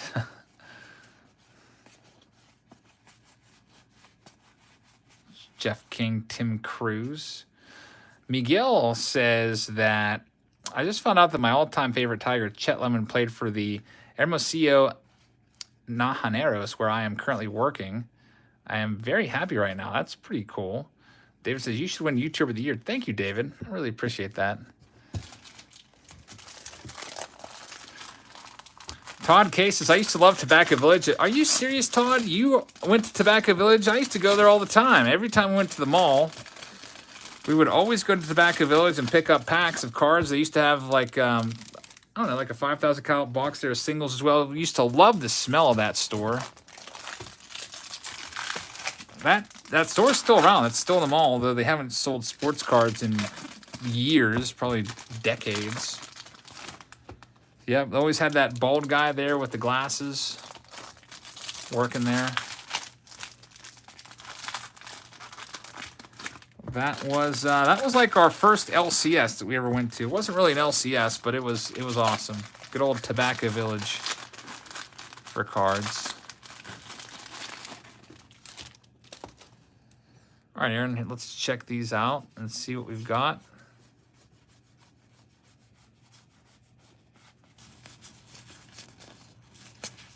All-Star Ruben Sierra. He was nice, a nice player for a good bit of time. Here's a Gold Cup card for you. Carlos Martinez. So that's what we're talking about. Gold Cup, he got the, I guess, the third base because he hit 300 back in '89. Goes to the best rookie at each position. So usually it's a pretty decent rookie. Of course, he didn't end up having the greatest career. Katie's back. Any luck yet? Still no Frank Thomas. We have one box left to go after this. Our final box to walk it off into the evening. I got about, I don't know, maybe like 5 more rack packs to do for Aaron, and then we'll get into our final wax box of the evening. Lots of 1990 tops.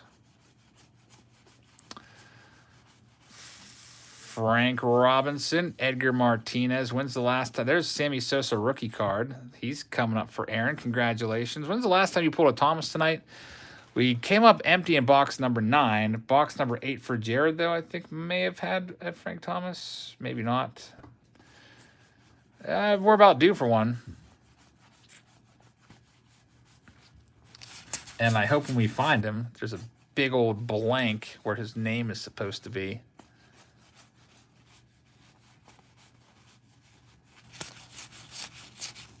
He's not in that stack. So here we go, Aaron. Last 5 rack packs of the night. Let's open them all up. Ethan says, how do you do this every day? Don't your hands get really sore? Well, I don't live stream every day. Usually it's once or twice a week. This is the second live stream of the week, and I won't be live again until probably whenever 2021 Archives comes out, which won't be until like next Wednesday. And I take days off. You just don't realize it because, for example, I might film 2 videos in a day and then take the next day off and just upload, like schedule the other one to upload. I do that from time to time. So Katie says, I've made it through yesterday's stream and half of today. Pretty good job there, Katie. Thank you very much.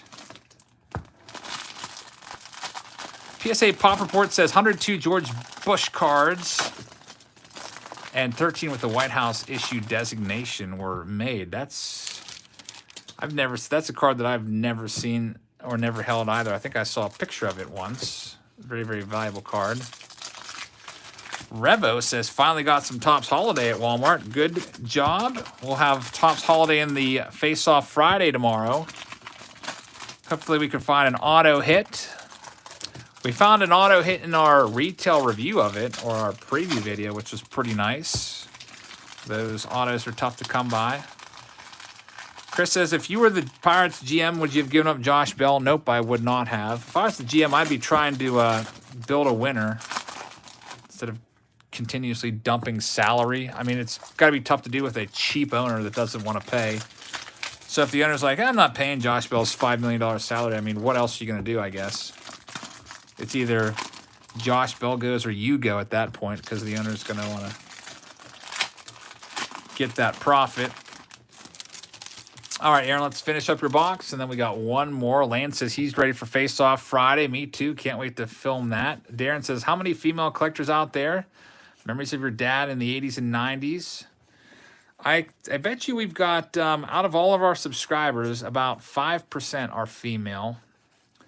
That's according to my YouTube demographics. So whatever 5% of 80,000 is, that is our breakdown, which would be probably about, what, 4,000 people? There's Nolan Ryan, so there's plenty out there.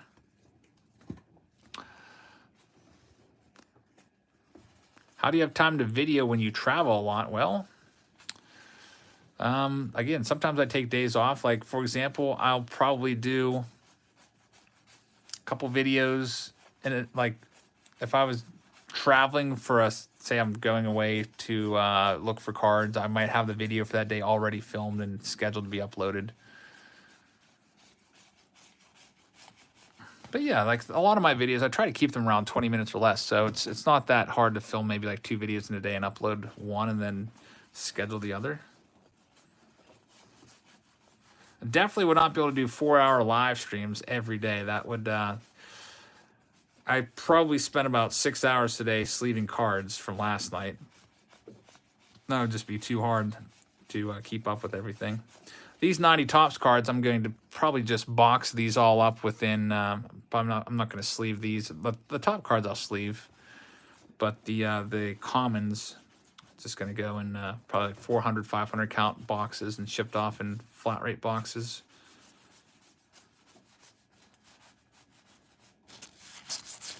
Craig Biggio, there's the Frank Thomas. There he is, Aaron. You got him, and darn it, he's got a name on him. Frank Thomas corrected card. That top left corner looks like there's a little bit of a ding on it. But there he is, Frank Thomas for Aaron. We've pulled some really pristine Thomas-looking cards today. That one's probably the worst condition one, believe it or not. So we got him, but we didn't get the one with the air card, and we got one box left, and we'll do that one in about a few minutes, actually a few seconds. This is the last stack for Aaron. Let's go ahead and run down through these. Maybe you'll have a second Thomas, but a little bit unlikely after just finding him. I like the All-Star cards in this set. Joey Bell is Albert Bell. He changed his name or stopped the Joey moniker.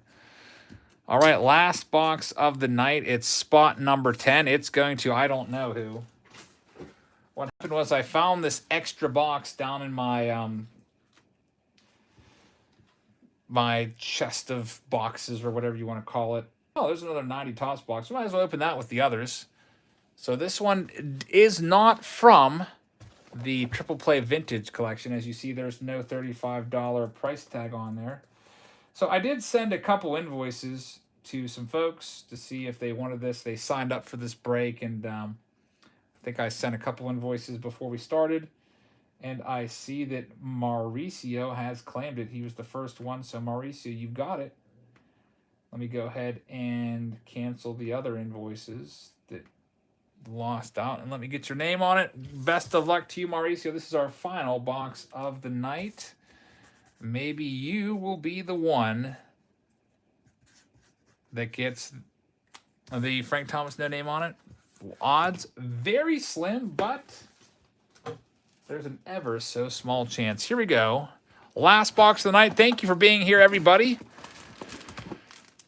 214 minutes of 1990 Topps. and you've made it this far, might as well see if you can make it through the next, probably the last 10 minutes here, and hopefully we'll find the Frank Thomas no name on front, and it'd be like catching lightning in a bottle, but it could happen. Let's see what we've got. All the gum in this particular box is broken.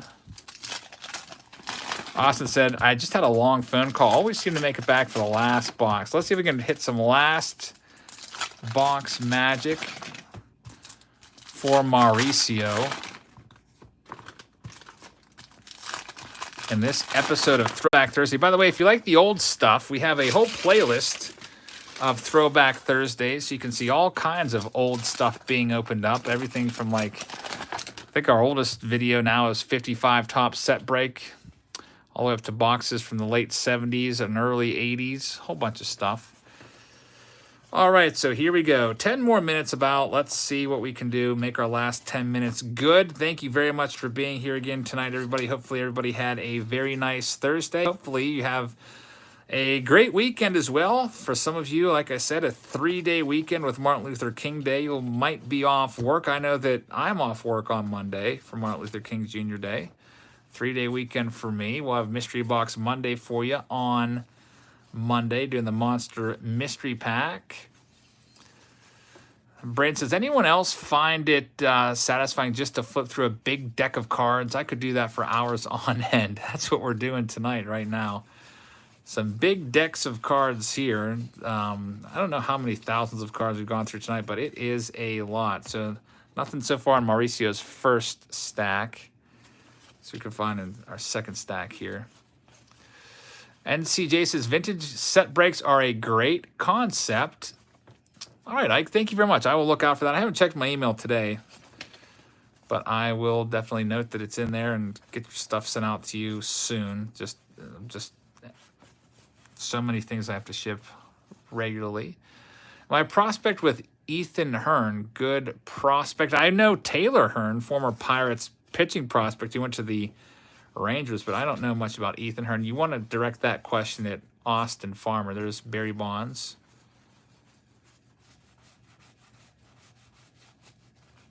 Are these 1990? Asks Leah's World. Yes, this is 1990 tops, and it is our final box of the night. No Frank Thomas from this box yet.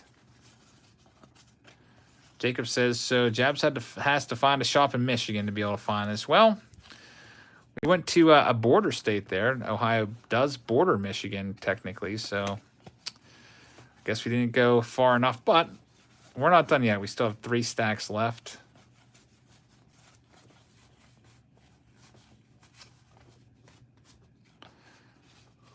And I don't know where this box came from, by the way. This is the this box was on my shelf, and I'm not sure where it came from. All right, I definitely need to get that out to you by the end of the month for sure. That's a goal. I do have the Yordan Alvarez for you on the shelf that I pulled out of the $500 Dynasty box that I did. Actually, it was a Saturday showdown, and there was a couple spots left, so I took them and ended up getting that card. It's pretty awesome. All right, so Mauricio, here's the middle half of your box. 16 cards. For some reason, I thought there was 15 cards. 16 cards per pack. No wonder these weren't fitting very well in my 400 count box. I thought there was 540. There's actually almost 600 cards per box. All right, here we go, Mauricio. The second stack. Let's see what we can come up with for you.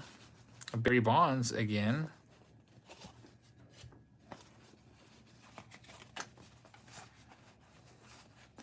Brandon says, what big rookies do you see being surprises? Well, a lot of these rookies I've been so anticipating. I wouldn't be surprised if any of them do well. I'm really looking forward to Joey Barton, Casey Mize, and Christian Pache, and all those guys coming up. Alex Kirilloff. How many Franks so far? We just pulled another Frank in our last box. So, I don't know, maybe like 8 or 9, but no name on fronts yet. How much money does Barry Bonds still get paid? I don't think he's under contract anymore. You might be thinking about Bobby Bonilla, who signed a deferred deal with the Mets and gets paid like $1 million every July 1st. for 30 years. Bonds might get paid a little bit, but I don't know. I don't know what Bonds is doing. He might be doing, I bet you Bonds does like private lessons and stuff like that. So I'm sure that he gets paid handsomely from folks that have money that want their kids to take lessons from Bonds. But, you know, he might not make anything because he's made millions and millions and hundreds of millions of dollars in his career. He doesn't need to work another day in his life, really. So he could probably just invest it and just live off of the earnings from his investment accounts or whatnot. Who knows? Let's flip these around. Good old Wally Whitehurst. What's all the rush about Liam Hendriks? Liam Hendriks, nice closer for the Athletics. Very good strikeout pitcher. Ended up setting down the White Sox in order there to end their season in the playoffs. And they're like, well, let's go ahead and sign him. So Hendriks, nice closer. A Mess of Things will tell you that. He watched him in person a lot. So we'll see what happens.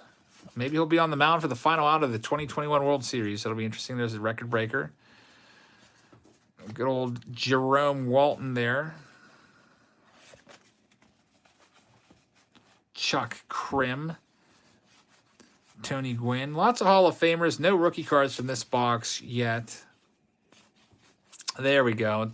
Sammy Sosa rookie card is the first major rookie from this box. The number 2 best. For me, it's the second best rookie card in the set. Obviously, Frank Thomas is the one that we're after.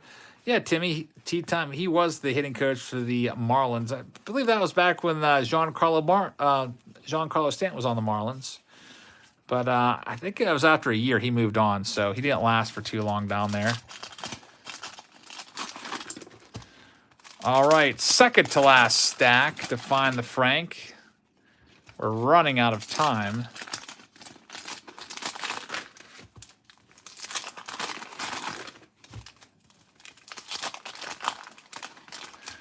Todd says that the Pirates need a Steve Cohen type to buy the team and, yeah, invest in it. I would love that. The problem is the Pirates owner that we have now isn't going to sell because he's just making fistfuls of profit and laughing all the way to the bank. One of these days, he's going to sell that team, and hopefully I'm still around to enjoy Pirates' first ever World Series championship in my lifetime. Of course, they won it in '79, but I wasn't born yet. Austin says Christian Yelich gave Bonds credit for tapping into power by fixing his swing. Hopefully nothing else while he was at Miami. Yeah, Barry Bonds, definitely a student of the game. Man, Bonds, you could not get Bonds out when he was hitting all those dingers. You could throw a pitch like 4 inches off the plate inside on his hands, and he could turn on the ball and hit it into the McCovey Cove out there. Crazy. Jerry Bear says, any 2019 rookie busts, in your opinion, cards-wise? That's a good question. Well, the busts so far, some people are kind of considering Pete Alonso to be a bust. I wouldn't say that yet, but his cards have gone down, at least in value. Fernando Tatis from 2019, not a bust. Nick Senzel has been a bust so far, says Aiken. I agree with that. Keston Hiura, to this date, jury's still up, but he's kind of tending towards a bust. A lot of strikeouts for Hiura. I'm still hoping he turns it around. I would say Tatis is the real deal. I would say that Eloy Jimenez looks to me to be the real deal. Kopech is tough to say because he hasn't really played in 2 years. Yusei Kikuchi looks like a bust for sure. His velocity's ticking up, though, so we'll see. Some of those guys had down years in 2020. That might just be because it was only a 60-game season. NCJ says Jason Dominguez is looking pretty good. Yeah, he's such a youngster. We'll see how his talent translates to the major leagues. Kyle Tucker is for real, says Todd. Yeah, he might be the saving grace for 2019 Series 1 tops, which is widely regarded as a terrible set checklist-wise, but Kyle Tucker might be bringing that set back into popularity. David says Bonds is an avid cyclist. Yeah, Bonds is back down to his like 1986 frame, super skinny again, all fit from all the cardio from cycling. Saw a picture of him and was like, man, he doesn't even look like the same guy.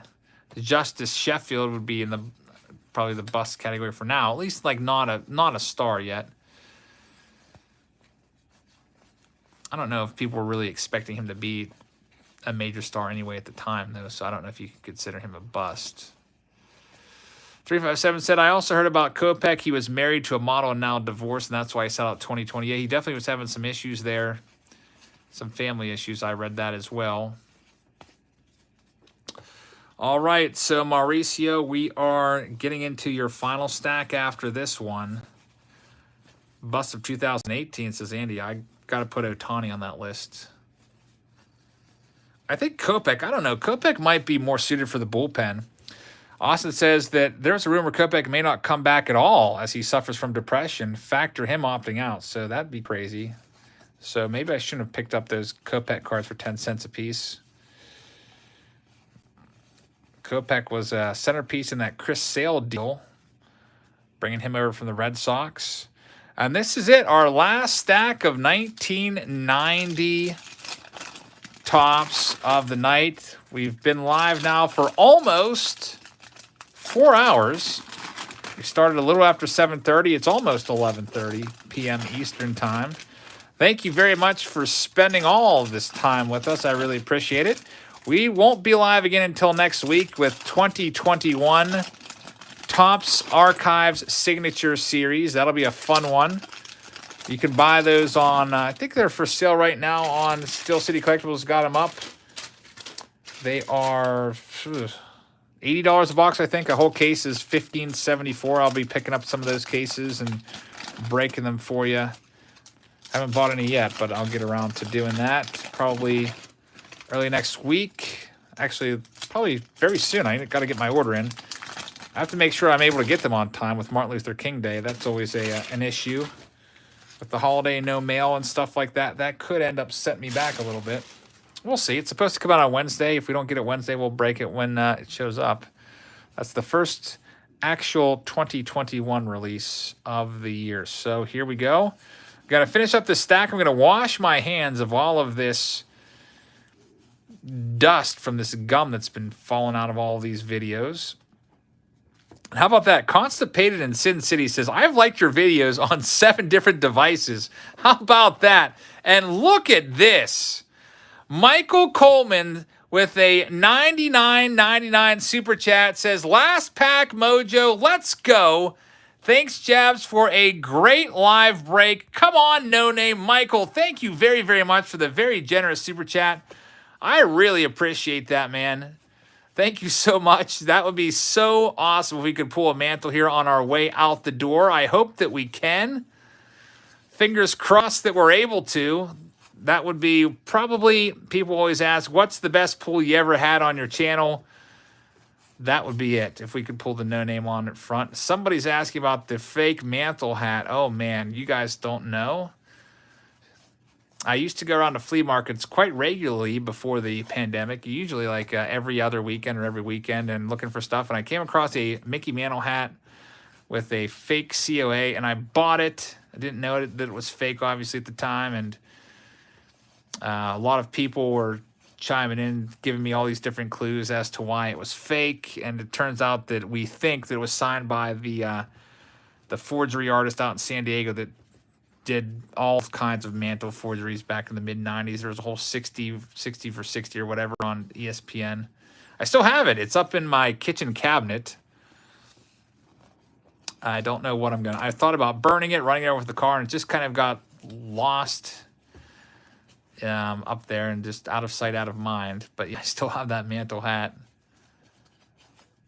One of these days, I'll go run and show it. I'll go run and grab it and bring it on camera. But for right now, I am so hungry that I'm going to go run and eat after this. How much did I pay for the hat? It was like $200, I think. So another big loss. You win some, you lose some. That's right, Todd. That's what I heard.